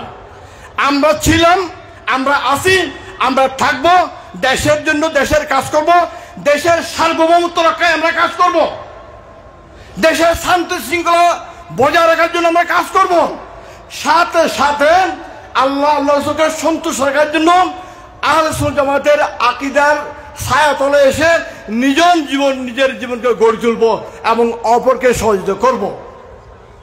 বলেন আপনারা আহলে সুন্নাত জামাতের আদর্শ থেকে আহলে সুন্নাত জামাতের যে যে অবস্থায় আছেন আপনারা সবাই কাজ করবেন, হাত তুলে বলেন আপনারা আলহামদুলিল্লাহ। এই মাহফিল কিয়ামত পর্যন্ত এরকম আলেমরা যখন আসবে তাদের জন্য এটা জারি থাকুক কিয়ামত পর্যন্ত। পরপর যারা যে সময় যে যুগ আসবে আমরা সবাই দোয়া করব মানুষজন যেন এখান থেকে হেদায়েত অর্জন করে। তাই ভুল ত্রুটি হলে মার্জনার চোখে দেখবেন এবং আমার জন্য দোয়া করবেন। সকলে ঐক্যবদ্ধ কাজ করলেন ইনশাল্লাহ আমরা অনতি বিলম্ব অচিরে আমরা সফলতা লাভ করব। ওয়া আখিরু দাওয়ানা আলহামদুলিল্লাহি রাব্বিল আলামিন। আসসালামু আলাইকুম ওয়া রাহমাতুল্লাহি ওয়া বারাকাতুহু।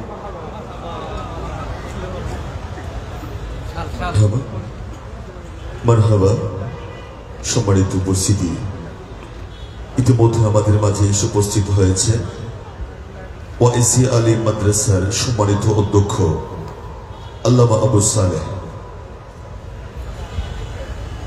আমাদের মাঝে এসে উপস্থিত হয়েছে আহমদিয়া করিমিয়া ফাজিল মাদ্রাসার সম্মানিত অধ্যক্ষ আল্লামা সেলিমউদ্দিন আনোয়ারি। আমাদের মাঝে এসে উপস্থিত হয়েছে সাবেক ভাইস চেয়ারম্যান বোয়ালখালী উপজেলা মাওলানা উবাইদুল হক হক্কানি। আমাদের মাঝে এসে উপস্থিত হয়েছে আঞ্জুমানে খুদ্দাম কাউসিয়া কমিটি বাংলাদেশ মক্কা শরীফ শাখার প্রধান উপদেষ্টা আমানুল্লাহ সমরকন্দি। তশরিফ এনেছেন কালারপুল ওয়াহিদিয়া ফাজিল ডিগ্রি মাদ্রাসার মুহতারাম মুহাদ্দিস আল্লামা আব্দুল মান্নান আশরাফি। তশরিফ এনেছেন বাংলাদেশ আহলে সুন্নাত ওয়াল জামাত এর লক্ষ্মীপুরের সভাপতি মাওলানা মনসুর আলম। তশরিফ এনেছেন আল্লামা শফিকুল ইসলাম সাইদি। কদুরকির ফাজিল মাদ্রাসার সম্মানিত অধ্যক্ষ হযরতুল হাজ আল্লামা মুজিবুল হক আল কাদেরী। সুকসুরি দরবার শরীফের মোহাম্মদ নবীর সাহিব আল্লামা নাসিরুল হক চিশতি মাদ্রাজিল্লাহুল আলী। বখতিয়ার পাড়া চারপীর আউলিয়া মাদ্রাসার সম্মানিত অধ্যক্ষ কাজী আব্দুল হান্নান সাহেব। তশরিফ এনেছেন দরবারে হাবিবিয়া শরীফের সাজ্জাদানশীন ডক্টর শামসুদ্দিন হাবিবি। আমাদের মাঝে উদ্বোধকের আসন গ্রহণ করেছেন শাহ আমানত দরবার শরীফের সাজ্জাদানশীন শাহ সুফি এনায়েতুল্লাহ খান মাদ্রাজিল্লাহুল আলী।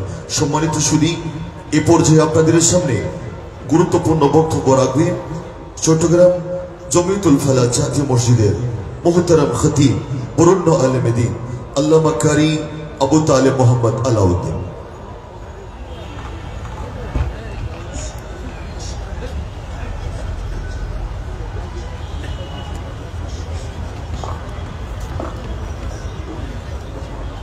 ভাই আপনার একটু বড় বড় ট্যাপ উড়ান আর লাগান ভাই, আপনারা কি শুরু করবেন?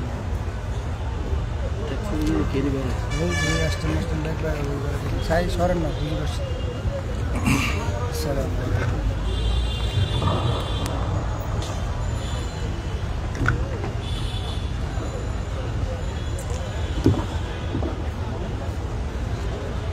حامدا لله العلي العظيم ومصليا ومسلما على سيدنا ونبينا ومولانا محمد النبي الكريم الرؤوف الرحيم وعلى آله وأصحابه الهادين إلى الصراط المستقيم أما بعد أعوذ بالله من الشيطان الرجيم بسم الله الرحمن الرحيم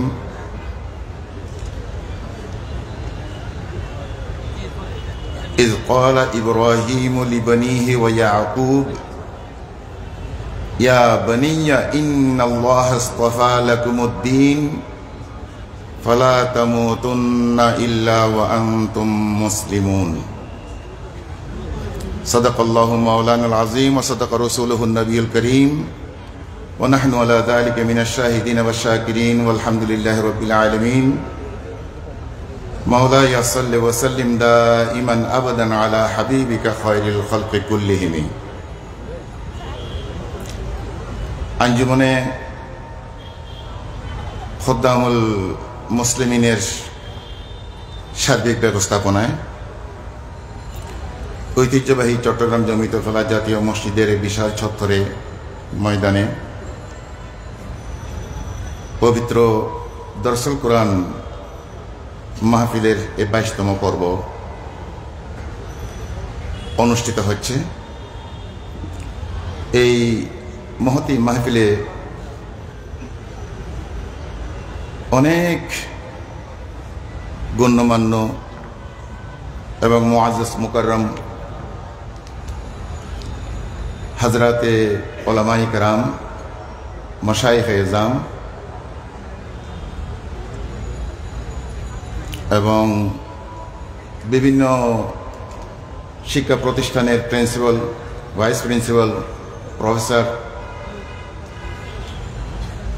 সে সাথে বিভিন্ন পেশার সাথে জড়িত সুন্নি ভাইয়েরা, মুরব্বীরা উপস্থিত রয়েছেন।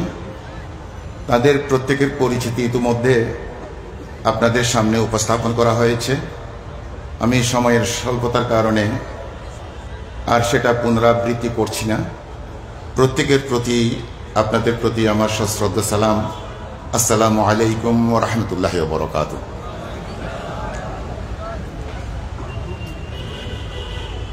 আমার পূর্বে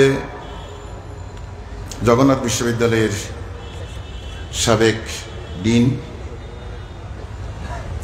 ডক্টর আল্লামা আব্দুল ওদুদ সাহেব,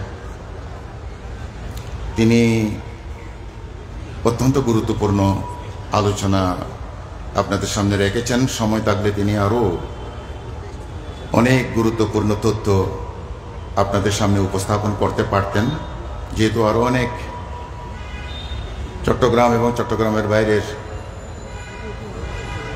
মহামান্য বক্তাগণ আছেন। সেই জন্য সময়ের সংকীর্ণতা রয়েছে, এশারের সময়ের সমাগত। আমি সূরাতুল বাকারার একটি আয়াত তেলাওয়াত করেছি, যে হযরত ইব্রাহিম আলাইহিস সালাম এবং হযরত ইয়াকুব তার সন্তানদেরকে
मौलाय सल्लि व सल्लिम दाइमान अबदन अला हबीबिका खैरिल खल्क कुल्लिहिम। हजरत इब्राहिम आलाइहिस सालाम এবং হযরত ইয়াকুব আলাইহিস সালাম তাদের সন্তানদেরকে ওসিয়ত করেছিলেন, নির্দেশ দিয়েছিলেন, লা তামুতুন্না ইল্লা ওয়া আনতুম মুসলিমুন, তোমরা মৃত্যুবরণ করবা না, যদি মৃত্যুবরণ করতে হয় মুসলমান হয়েই মৃত্যুবরণ করবা। ইহুদি খ্রিস্টান হয়ে মৃত্যুবরণ করার, অন্যান্য ধর্মাবলম্বী যেটা ইসলামের পরিপন্থী, সেই ধর্ম অনুসরণ করে মৃত্যুবরণ করার মধ্যে কোনো কৃতিত্ব নেই এবং কোনো সফলতাও নেই, না আল্লাহর কাছে গ্রহণযোগ্য, না এটা আল্লাহর বান্দাদের কাছে গ্রহণযোগ্য। সেই মৃত্যুই আমাদের সকলের কাম্য, যদি আমরা মুসলমান হিসেবে মৃত্যুবরণ করতে পারি। আর মুসলমান হিসেবে আমাদেরকে মৃত্যুবরণ করতে হলে তো যে ইসলাম গ্রহণ করার কারণে আমরা মুসলমান হয়েছি, সেই ইসলাম ধর্মকে আমাদেরকে অনুসরণ করতে হবে। এটা একটা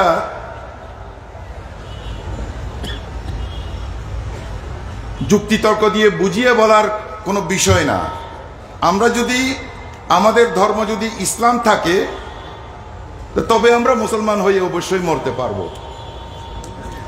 আর যদি আমাদের ধর্ম ইসলাম যদি না থাকে, আকবরের দ্বীন এলাহির মতো যদি অন্য কোনো ধর্ম হয়ে যায়, তাহলে মুসলমান হওয়ার কোনো গ্যারান্টি না আমি দিতে পারবো, না আপনারা দিতে পারবেন।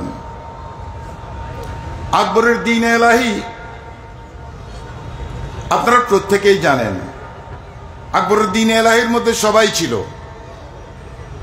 কারণ সকল ধর্মের মানুষ কোনো না কোনোভাবে কোনো না কোনো নামে আল্লাহ পাক সুবহানাহু ওয়া তাআলাকে মানে। একজন স্রষ্টাকে যে মানে, এমনকি আপনার এই যে বিধর্মীরা পর্যন্ত, যাদেরকে কি বলে সনাতনী, এবং তারাও মানে, আল্লাহকে মানে। আপনারাও দেখেছেন ক্রিকেটের মধ্যে যখন সেঞ্চুরি করে তখন উপরের দিকে তাকায়, মানে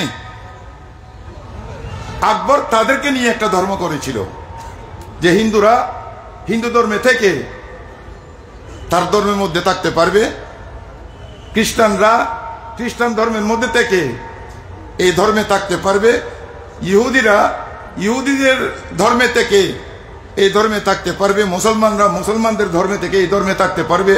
নাম দেওয়া হয়েছিল দ্বীনে এলাহি, আল্লাহর দ্বীন। তো আল্লাহর দ্বীন এবং দ্বীনে ইসলাম, দ্বীনে এলাহি এবং দ্বীনে ইসলাম, এটার মধ্যে পার্থক্যটা কোথায়? কেন দ্বীনে ইসলামের মধ্যে আল্লাহ নাই? আছে তো।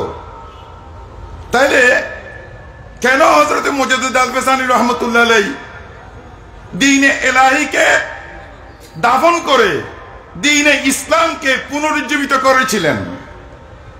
তা সেখানে বুঝার একটা বিষয় আছে। তাহলে শুধুমাত্র আল্লাহকে নিয়ে দ্বীন নয়, শুধু আল্লাহকে নিয়ে দ্বীন নয়, আল্লাহর দ্বীন প্রসার প্রতিষ্ঠা করার জন্য আল্লাহর নিকট থেকে যাদেরকে পাঠিয়েছিলেন তাদেরকে সহকারে দ্বীন হয়ে থাকে। আর তারা হচ্ছেন আম্বিয়া ইকরাম, আর তারা হচ্ছেন সৈয়দুল মুরসালিন হুজুরে পুরনূর সাল্লাল্লাহু আলাইহি ওয়াসাল্লাম। আকবরের দ্বীনের মধ্যে যেগুলো ছিল না সেগুলো কি? সেগুলো হলো আকবরের দ্বীনের মধ্যে আউলিয়া নামক কোনো কনসেপ্ট ছিল না, মাজার ছিল না, পীর ও মুর্শিদ ছিল না, খানকা ছিল না, দরবার ছিল না, দরবেশ ছিল না, রসুলুল্লাহ ছিল না, ওলিউল্লাহ ছিল না, কিতাবুল্লাহ ছিল না, হাদিস ছিল না, বাকি সবকিছু ছিল, সবকিছু ছিল। এখন কি আমরা ইসলামের উপর আছি না সেই আকবরের দ্বীন ইলাহির দিকে চলে যাচ্ছি? কারণ এখন তো আমাদেরকে বলা হচ্ছে লিল্লাহে তাকবীর বলতে হবে, নারায়ে রিসালাত বলা যাবে না। লিল্লাহে তাকবীর বলতে হবে, আল্লাহু আকবার বলা যাবে না। আল্লাহু আকবার, নারায়ে রিসালাত এগুলো তো আমরা আবিষ্কার করি নাই। যখন থেকে দ্বীন হয়েছে তখন থেকে এগুলো আছে। যখন থেকে ইসলাম হয়েছে তখন থেকে নারায়ে তাকবীর আল্লাহু আকবার আছে আর নারায়ে রিসালাত ইয়া রাসূলুল্লাহ আছে। ফরক হলো কি আল্লাহু আকবার আছে, রাসূলুল্লাহ আছে। ফরক শুধু এতটুকুই, নারা শব্দটা, নারা শব্দটা সেই ধরনের তো বহু শব্দ কোরআনে পাকের মধ্যে আছে, বহু শব্দ কোরআনের পাকের মধ্যে আছে যেগুলো আসলেই আরবি নয়, এগুলো অন্য ভাষা থেকে আরবিতে এনে মুআররাব করা হয়েছে। মুফতি আহমদ হাসান নঈমী রাহমাতুল্লাহ আলাইহি তিনি বলতেছেন জাহান্নাম আরবি শব্দ নয়, জাহান্নাম আরবি শব্দ নয়, এটা হচ্ছে ইরানি শব্দ চাহনম। এটা আসল শব্দ হলো চাহনম, গভীর কূপ। চাহনম থেকে এটা জাহান্নাম করা হয়েছে। তাইলে নারা বললে কি বেদাত হয়ে যায়? তো বেদাত হলে তো কোরআনের মধ্যে সেই ধরনের বেদাত তো আছে, নাউযুবিল্লাহি মিন যালিক। সুতরাং নারায়ে রিসালাত থাকতে পারবে না, ইয়া রাসূলুল্লাহ বলা যাবে না। আরে ভাই, ইয়া রাসূলুল্লাহ কেন বলা যাবে না? বলে যে রাসূলুল্লাহ তো বলা যাবে, ইয়া বলা যাবে না। রাসূলুল্লাহ বলা যাবে, কিন্তু সমস্যা তো ইয়া। কেন? বলে ইয়া বলতে হলে যিনি সামনে উপস্থিত আছেন তাকে ইয়া বলতে হবে, যিনি সামনে উপস্থিত নাই তাকে ইয়া বলা যাবে না, হে বলা যাবে না। আরে এটা আরেক মন্তেক, আরেক বেদাত। কোরআনে পাকের মধ্যে আল্লাহ পাক সুবহানাহু ওয়া তাআলা বলেছেন, কুল, হে হাবিব আপনি বলুন, ইয়া আইয়ুহান নাস ইন্নী রাসূলুল্লাহি ইলাইকুম, হে মানব মণ্ডলী আমি তোমাদের নিকট, রাসূলুল্লাহ ইলাইকুম জমিয়া, আমি তোমাদের প্রত্যেকের নিকট, তোমাদের সবার নিকট আল্লাহর রসুল হয়ে প্রেরিত হয়েছি। হুজুরের এই বাণী, হুজুরের এই খেতাব শুধুমাত্র সাহাবায়ে কেরামদের মধ্যে নির্দিষ্ট ছিল, সীমাবদ্ধ ছিল, নাকি আমরা পর্যন্ত এর মধ্যে অন্তর্ভুক্ত? তা আমরা কি তখন ছিলাম? আমরা তো ছিলাম এই না। যখন এই আয়াত নাযিল হয় আমি আবু তালেব সেখানে ছিলাম, খাজা আরিফুর রহমান সাহেব সেখানে ছিলেন, মোশাররফ হোসেন হেলালি সাহেব সেখানে ছিলেন, ডক্টর আব্দুল ওয়াদুদ ওদুদ সাহেব সেখানে ছিলেন। তাহলে আমাদেরকে তো ইয়া করে সম্বোধন করা হয়েছে। যদি আমাদেরকে ইয়া করে সম্বোধন করা যায়, আমরা ছিলাম, আমরা মাদুম ছিলাম। আমরা মাদুম ছিলাম, আমরা এসেছি তার 1400 বছর পরে। তাহলে রসুল্লাহ কি এখন নাই? তো রসুল্লাহ থাকলে ইয়া রসুল্লাহ বললে ক্ষতিটা কি? ইয়া রসুল্লাহ বলা যাবে না, নারায়ে রেসালত বলা যাবে না। ভাই এটা তো দ্বীন এলাহির কনসেপ্ট, দ্বীন ইসলামের কনসেপ্ট তো সেটা নয়। দ্বীন ইসলামের কনসেপ্ট হলো ইয়া রাসূলুল্লাহ বলা যাবে, ইয়া রাসূলুল্লাহ ছাড়া দ্বীন ইসলাম হয় না, ইয়া রাসূলুল্লাহ ছাড়া দ্বীন ইসলাম হয় না, পীর ও মুর্শিদ ছাড়া দ্বীন ইসলাম হয় না। কারণ আল্লাহ পাক সুবহানাহু ওয়া তাআলা তো বলেছেন উলাইকাল্লাযিনা আনআমা আল্লাহু আলাইহিম মিনান নাবিয়্যিন ওয়াস-সিদ্দীকিন ওয়াশ-শুহাদা ওয়াস-সালিহিন। এগুলো নিয়েই তো দ্বীন ইসলাম। আম্বিয়া ইকরামও থাকবেন, সাহাবা ইকরামও থাকবেন, শুহাদা ইকরামও থাকবেন, এবং আল্লাহর সৎ নেককার বান্দা আউলিয়া ইকরাম সালেহিন তারাও থাকবেন। আর আমরা যারা গুনাহগার আমরাও থাকবো। কারণ আল্লাহ বলেছেন ওয়া হাসুনা উলাইকা রফিকা, তাদের সাথে যারা বন্ধুত্ব করে হাসুনা উলাইকা রফিকা, তারা বলবে যে এ আল্লাহর ওলিগণ, সাহাবে কেরামগণ, শুহাদা কেরামগণ, আম্বিয়া কেরামগণ বন্ধু হিসেবে অতি উত্তম। আমাদের তো আমল নাই, আমাদের আমল দুর্বল। সাহাবা কেরামের মতো আমল আমরা তো করতে পারবো? মোটেই পারবো না। সেই জন্য তাদেরকে আমরা ওসিলা হিসেবে গ্রহণ করি, তাদেরকে ওসিলা হিসেবে আমরা গ্রহণ করি। ইয়া রাসূলুল্লাহ বলি ওসিলা হিসেবে, আকীদা হিসেবে। একটু আগে আকীদার একটি বইয়ের কথা আলোচনা করা হলো।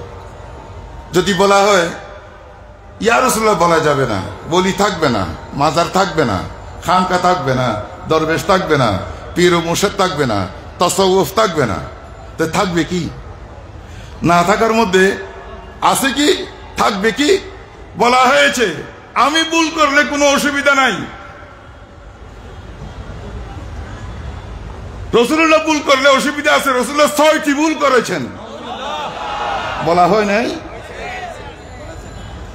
তাহলে যে ধর্মের মধ্যে, যে ধর্মের প্রবর্তক ভুল করে, সেই ধর্ম আর আকবরের দ্বীন এলাহির ধর্মের মধ্যে ফরক থাকে কি? আছে কোনো ফরক?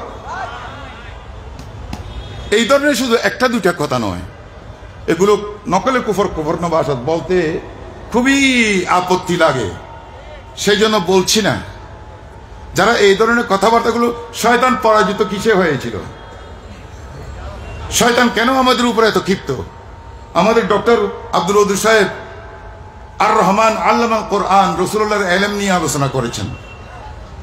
আল্লাহ পাক সুবহানাহু ওয়া তাআলা হযরত আদম আলাইহিস সালামকে ইলমে কুল্লি দান করেছিলেন ফেরেশতাদের মোকাবেলায়, আল্লাহর মোকাবেলায় নয়। ইলমে কুল্লি দান করেছিলেন। আল্লাহর রাসূলকে ইলমে কুল্লি দান করেছেন সমস্ত মখলুকের মোকাবেলায়, আল্লাহর মোকাবেলায় নয়। ফেরেশতাদের মধ্যে শয়তান ছিল। শয়তান সবসময় বলতো যে আনা আ'লাম, আমি সবচেয়ে বেশি জানি। ফেরেশতাদেরকে বলতো আমি সবচেয়ে বেশি জানি, তোমরা আমার কাছ থেকে শিখো। শয়তানের কথাটা আল্লাহর পছন্দ হয় নাই। আল্লাহ পাক সুবহানাহু ওয়া তাআলা হযরত আদম আলাইহিস সালামকে, যেহেতু আল্লাহর খলিফা, তিনি তাকে শিখিয়েই ওয়া আল্লামা আদম আল আসমা কুল্লাহা, তাকে ইলমে কুল্লি দান করেন। তারপর ফেরেশতাদেরকে ডেকে আনেন, তাদের সামনে মুনাজারা হলো। ফেরেশতাদেরকে বলল যে ঠিক আছে, তোমরা তোমাদের ইলমের বহর দেখাও। আদম আলাইহিস সালামও আছেন, তারাও আছে। তারা বলল লা আ'লাম,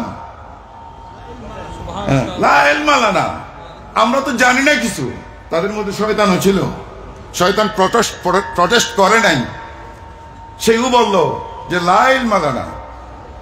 আল্লাহ পাক সুবহানাহু ওয়া তাআলা হযরত আদম আলাইহিস সালাম বললেন তারা পরাজিত হয়েছে, সুতরাং আপনি আপনার ইলম জাহির করুন।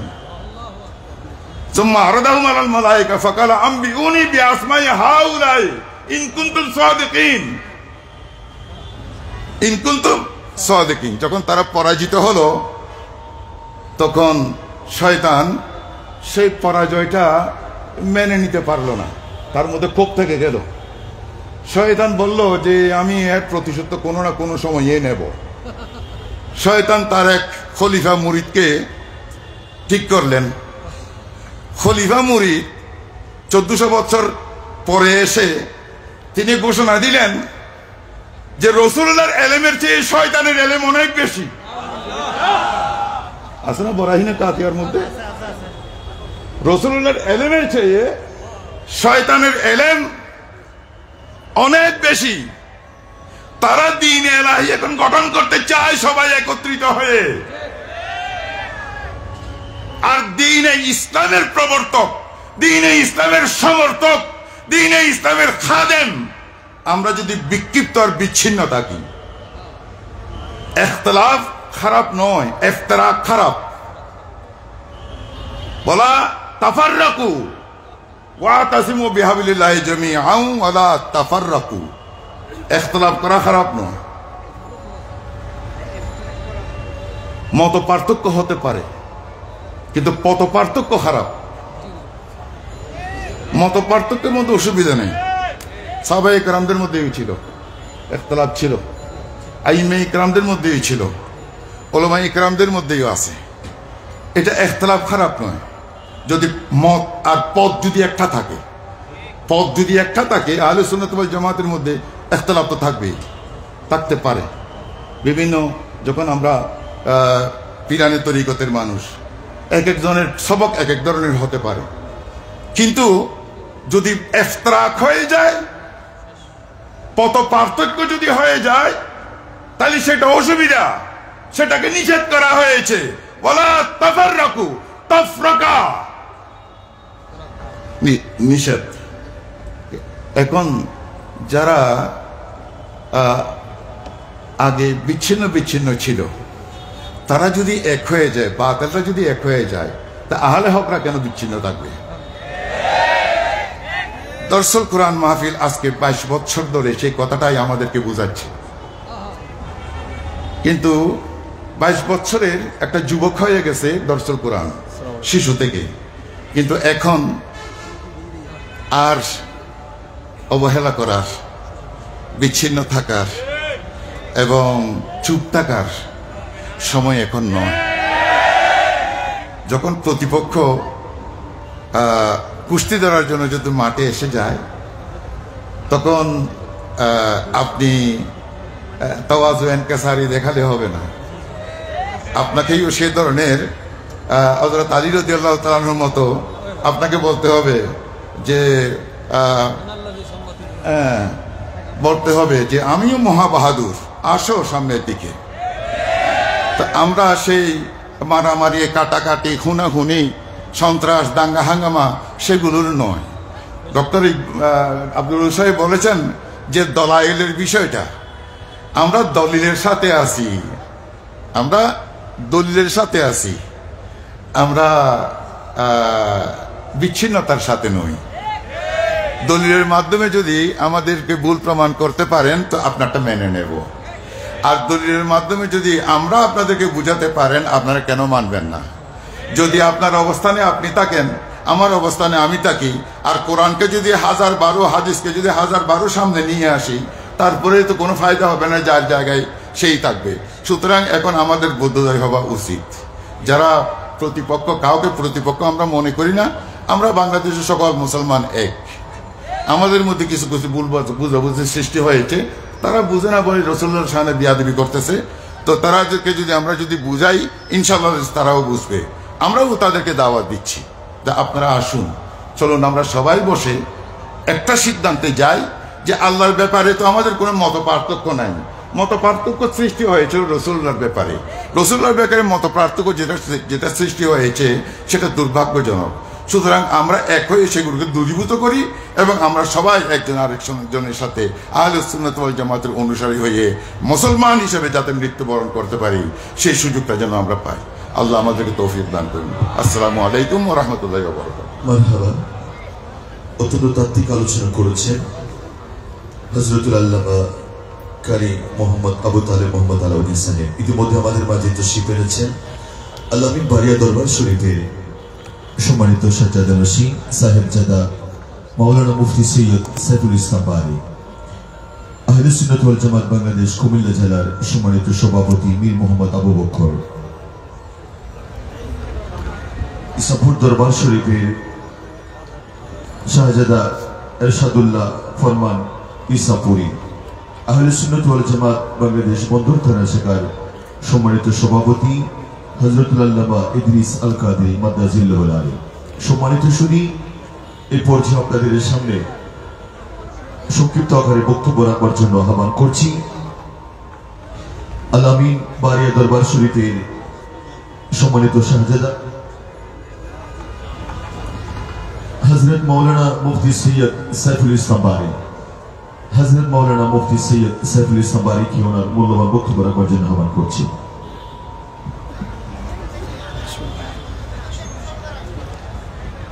حامدا ومصليا ومسلما أما بعد فأعوذ بالله من الشيطان الرجيم بفضل بسم الله الرحمن الرحيم وقولوا للناس حسنا صدق الله مولانا العظيم وصدق رسوله النبي الحبيب الكريم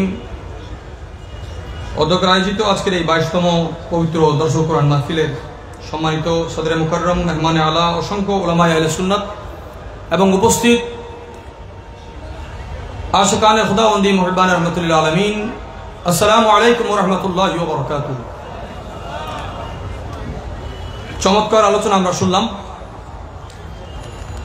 হুজুরের আলোচনার ধারাবাহিকতায় যেহেতু সময় কম, আমি তার আগে আমার নির্ধারিত সময়ের আগে ইনশাআল্লাহ আলোচনা শেষ করছি। কোরআনুল কারীমে আল্লাহ পাক রব্বুল আলামিন প্রথম পারা 2 নম্বর সূরা 83 নম্বর আয়াতে ইরশাদ করছেন যে তোমরা উত্তম কথা বলো। ওয়াকুলু, তোমরা বলো, এটা নির্দেশ সূচক। লিন্নাস হুসনা, মানুষের সাথে কথা বলো উত্তম রূপে।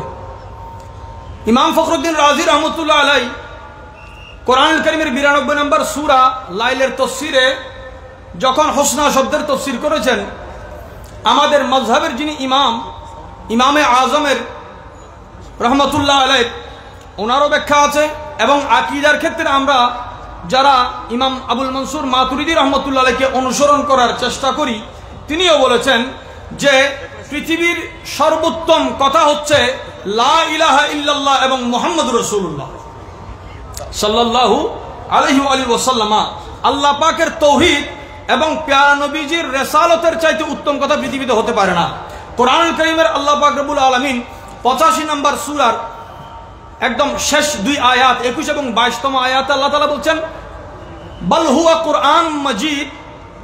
বাকি অংশটুকু আমাদের সকলেরই জানা আছে, ফি লাওহিন মাহফুজ। আল্লাহ পাক রব্বুল আলামিন কোরআন শরীফ রাখার জন্য একটা লৌহ কেন ব্যবহার করলেন?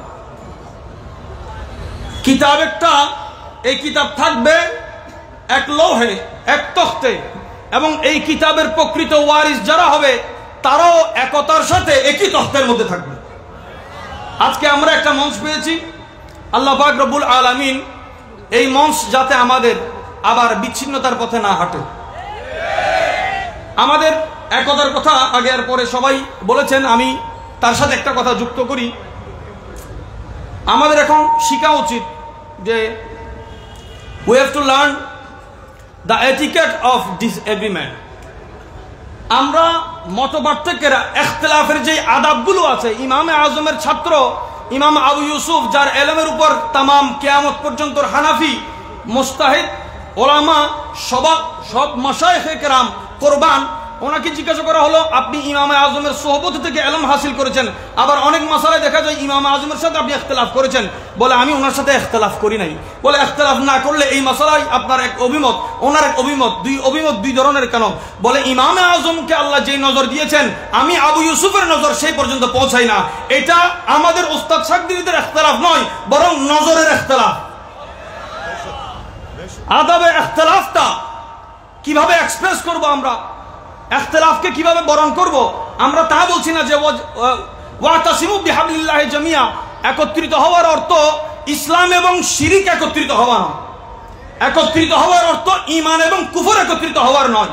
আল্লাহ তাআলা বলছেন ওয়াকুলু লিন-নাসি হুসনা, হুসনার আলা মাকামে হচ্ছে ইয়া রাসূলুল্লাহ। আপনি যদি আজকে এসে বলেন এটা ফালতু স্লোগান, আমার তো মনে হয় যে দ্বীন ইসলামের আপনি দাল পড়েছেন নাকি নুন পড়েছেন, ইসলামের আলিফ পড়েছেন না মিম পড়েছেন, না কোরআনের কাফ পড়েছেন না নুন পড়েছেন। একটা হরফ নয়, একটা নুক্তার জলওয়া এলম, এটার ছায়া আপনার অন্তরে নাই। আপনি যদি পেয়ারা নবীকে দুই ভাগ করে আপনি ইসলামের তালিম দিতে চান, হবে না। কারণ আমরা দেখেছি নবীজির জাহিরি হায়াতে আল্লাহু আকবার জিহাদ এবং মুজাহিদের, জিহাদের ময়দান এবং মুজাহিদদের একটা স্লোগান ছিল। কিন্তু আমার নবীর ইন্তেকালের পর যে ভণ্ড নবীদের, নবী তো ভণ্ড হয় না, সবসময় ভণ্ড হয় আসলের, যার আসল নাই তার নকল হয় না। যখন নবুয়তের দাবিদারদের বিরুদ্ধে মুসলমান সাহাবায়ে কেরাম সিদ্দিক আকবরের ফরমান অনুযায়ী জিহাদের ময়দানে নামলেন, ওই যুদ্ধের মধ্যে সাহাবায়ে কেরামের স্লোগান কি ছিল? আল্লাহু আকবার ছিল না। কারণ বিপরীত টিমেও আল্লাহু আকবার আছে, তাদের একটা স্লোগানের অভাব ছিল, সেই স্লোগান হচ্ছে ওয়া মুহাম্মাদা ইয়া রাসূলুল্লাহ। রাসূল করিম সাল্লাল্লাহু আলাইহি ওয়া আলিহি ওয়াসাল্লামের সেই আদর্শ অনুযায়ী আমরা যদি এক পথে এক মতে না আসতে পারলেও, যে হুজুর বললেন যে মত পার্থক্যে মানা যায়, পথ পার্থক্য মানা যায় না, আমরা এখানে একত্রিত হব, এটা মৌখিক নয়, এটা যাতে অন্তর থেকে, যে আমি চাই আপনি আমার সাথে আসেন, আমি চাই আপনি আমার সাথে আসেন, আপনি চাই আপনার সাথে যাই, কিন্তু কারো অবস্থান কেউ ছাড়তে রাজি নয়। রব্বুল আলামিন দেখেন, আখেরি কথা বলে শেষ করছি, বাল হুয়া কোরআনুম মজিদ, কোরআন লিখতে কাফ, এই কোরআনটা কোথায় আছে? ফি, একটু উচ্চারণ আমাকে একটু শব্দ দিয়ে সহযোগিতা করবেন। ফি, এত মানুষ, এত মানুষের আওয়াজ, আমাদের তো আর 15 লক্ষ মানুষের দরকার নাই। মানুষ বলা হয় যার মান আছে, হোশ আছে, যার ইমানে নবী নাই তার মান কই আর হোশ কই? মান এবং হোশের সাথে মানুষ। আমার একজন কাফি, আমার একজন কাফি প্যারা মাহবুব নবীজি হযরত ইমাম তিরমিজি রাহমাতুল্লাহ আলাইহি সুনানের মধ্যে উল্লেখ করেছেন, সাইয়েদনা আব্দুল্লাহ ইবনে মাসউদ রাদিয়াল্লাহু তাআলা আনহু, যিনি সাহাবুন নিয়াল ছিলেন, যিনি মাদ্রাসার ইলমে ফিকহ পড়েন নাই, রাসূল পাকের জুতা মুবারকের খাতিরে ফকিহ হয়েছেন, ইলমে ফিকহ হাসিল করেছেন নবীর নালায়ে পাক থেকে। আপনি আজকে নালায়ের বিরুদ্ধে ফতোয়া দেন, আর যেই নালায়ে পাক থেকে ইলম জাহির হয়েছে, ইলম কেন জাহির হবে না? আল্লাহ কোরআনকে লৌহে রেখেছেন, কোরআনের কাফ এবং লোহের লাম এই দুটো একত্রিত করলে হয় কুল। আল্লাহ কোরআন ও নবীর জবানে কুল দ্বারা মাহফুজ রেখেছেন, লোহে মাহফুজে কোরআন আছে, ওই লোহকে আল্লাহ জবানে মুস্তাফাতে মাহসুর করেছেন। আল্লাহু আকবার, ইয়া রাসূলুল্লাহ। আমার অসংখ্য উস্তাদ বুজুর্গ, আমার নানাজন এখানে মজুদ আছেন, অসংখ্য ওলামায়ে কেরাম আছেন, আমি সকলের আজমতের কদমে আমি হাত রেখে বলি, আমরা একত্রিত হওয়ার ধরন হচ্ছে একই মঞ্চে আমাদের যত আকাবির আছেন প্রত্যেককে স্মরণ করতে হবে।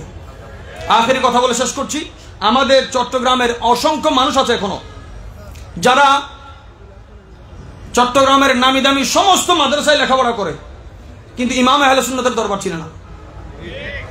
আপনি কিসের ভিত্তিতে কথা হবেন? আমি শরীরের একতার কথা বলছি না। আল্লাহ পাক রব্বুল আলামিন একজন ইমানদারের বিপক্ষে কাফেরের টিম, মনে করেন এই বিশ্বের মধ্যে মুসলমানের সংখ্যা বেশি নাকি গায়রে মুসলিমের সংখ্যা বেশি? আমাদের হিসেবে, আমাদের পরিসংখ্যানে গায়রে মুসলিমের সংখ্যা বেশি হলেও আল্লাহর পরিসংখ্যানে এখনো মুসলমানদের সংখ্যা বেশি। কিভাবে সংখ্যা বেশি? আমার আল্লাহ তাআলা ঈমানকে ভাগ করেছেন, বলে একজন মুসলমান সমান 20 জন কাফের। তাহলে আমি যদি 100 কোটি মুসলমানের হিসাব করি, 100 কোটিকে 20 দিয়ে গুণ করলে তাদের আরো প্রজনন বাড়াতে হবে, তাদের আরো প্রজনন। শরীরের ভিত্তিতে আহলে সুন্নাত ওয়াল জামাতের বল কখনো ছিল না। আমাদের বল হচ্ছে একটাই, যে আমাদের দিল, আমাদের ঈমান, আমাদের ইশক, আমাদের আকীদা দামানে মুস্তাফার মধ্যে হেফাজত আছে। আল্লাহ কোরআনকে লৌহ মাহফুজে রেখেছেন, আল্লাহ আমাদের ঈমানকে, আমাদের মুহাব্বতকে দরবারে মুস্তাফাতে রেখেছেন। সাল্লাল্লাহু আলাইহি ওয়া আলিহি ওয়াসাল্লাম। আল্লাহ পাক রব্বুল আলামিন ওই হোসনার জলওয়াতে আমাদেরকে আসমাল হোসনার বরকতে কবর হাসর সহ প্যারা নবীর দামানে ওয়াফাদার হিসেবে কবুল করুক। একতার সাথে, মত পার্থক্যের আদাবের সাথে আল্লাহ তাআলা আমাদেরকে এই জায়গায় মজবুত থাকার, মজবুত রাখার ইস্তেকামত আল্লাহ পাক দান করুক। সুবহান রাব্বিকা রাব্বিল ইজ্জাতি আম্মা ইয়াসিফুন ওয়া সালামুন আলাল মুরসালিন ওয়ালহামদুলিল্লাহি রাব্বিল আলামিন। আসসালামু আলাইকুম ওয়া রাহমাতুল্লাহি ওয়া বারাকাতুহু। মারহাবা। অত্যন্ত তাত্ত্বিক আলোচনা করেছেন মুফতি সৈয়দ সাইফুল ইসলাম বারী। সম্মানিত সুধী, আমরা যথাসময়ে এশার নামাজ আদায় করব। এখন এশার নামাজের বিরতি। এশার নামাজের পরে আমাদের নির্ধারিত বক্তারা নির্ধারিত বিষয়ের উপরে আপনাদের সামনে তাত্ত্বিক আলোচনা করবেন। আমরা যত দ্রুত সম্ভব এখানে যতটুকু জায়গা আছে এই জায়গার মধ্যে আমরা দাঁড়াবো, বাকিরা মসজিদে গিয়ে এশার নামাজ আদায় করে আবার পুনরায় মাহফিলে চলে আসার জন্য আমি অনুরোধ করছি আজকে আমরা রাস্তাঘাটে ঘোরাফেরা করব না। আমরা আজকে এসেছি দরসুল কোরআন শুনে আমাদের মুর্দা কলবকে চিন্তা করবার জন্য। আমরা সকলেই সবান্ধবে পবিত্র দরসুল কোরআন মাহফিলে আমরা চলে এসে দরসুল কোরআন মাহফিলের দরস শুনে আমাদের ঈমান আকীদাকে আমরা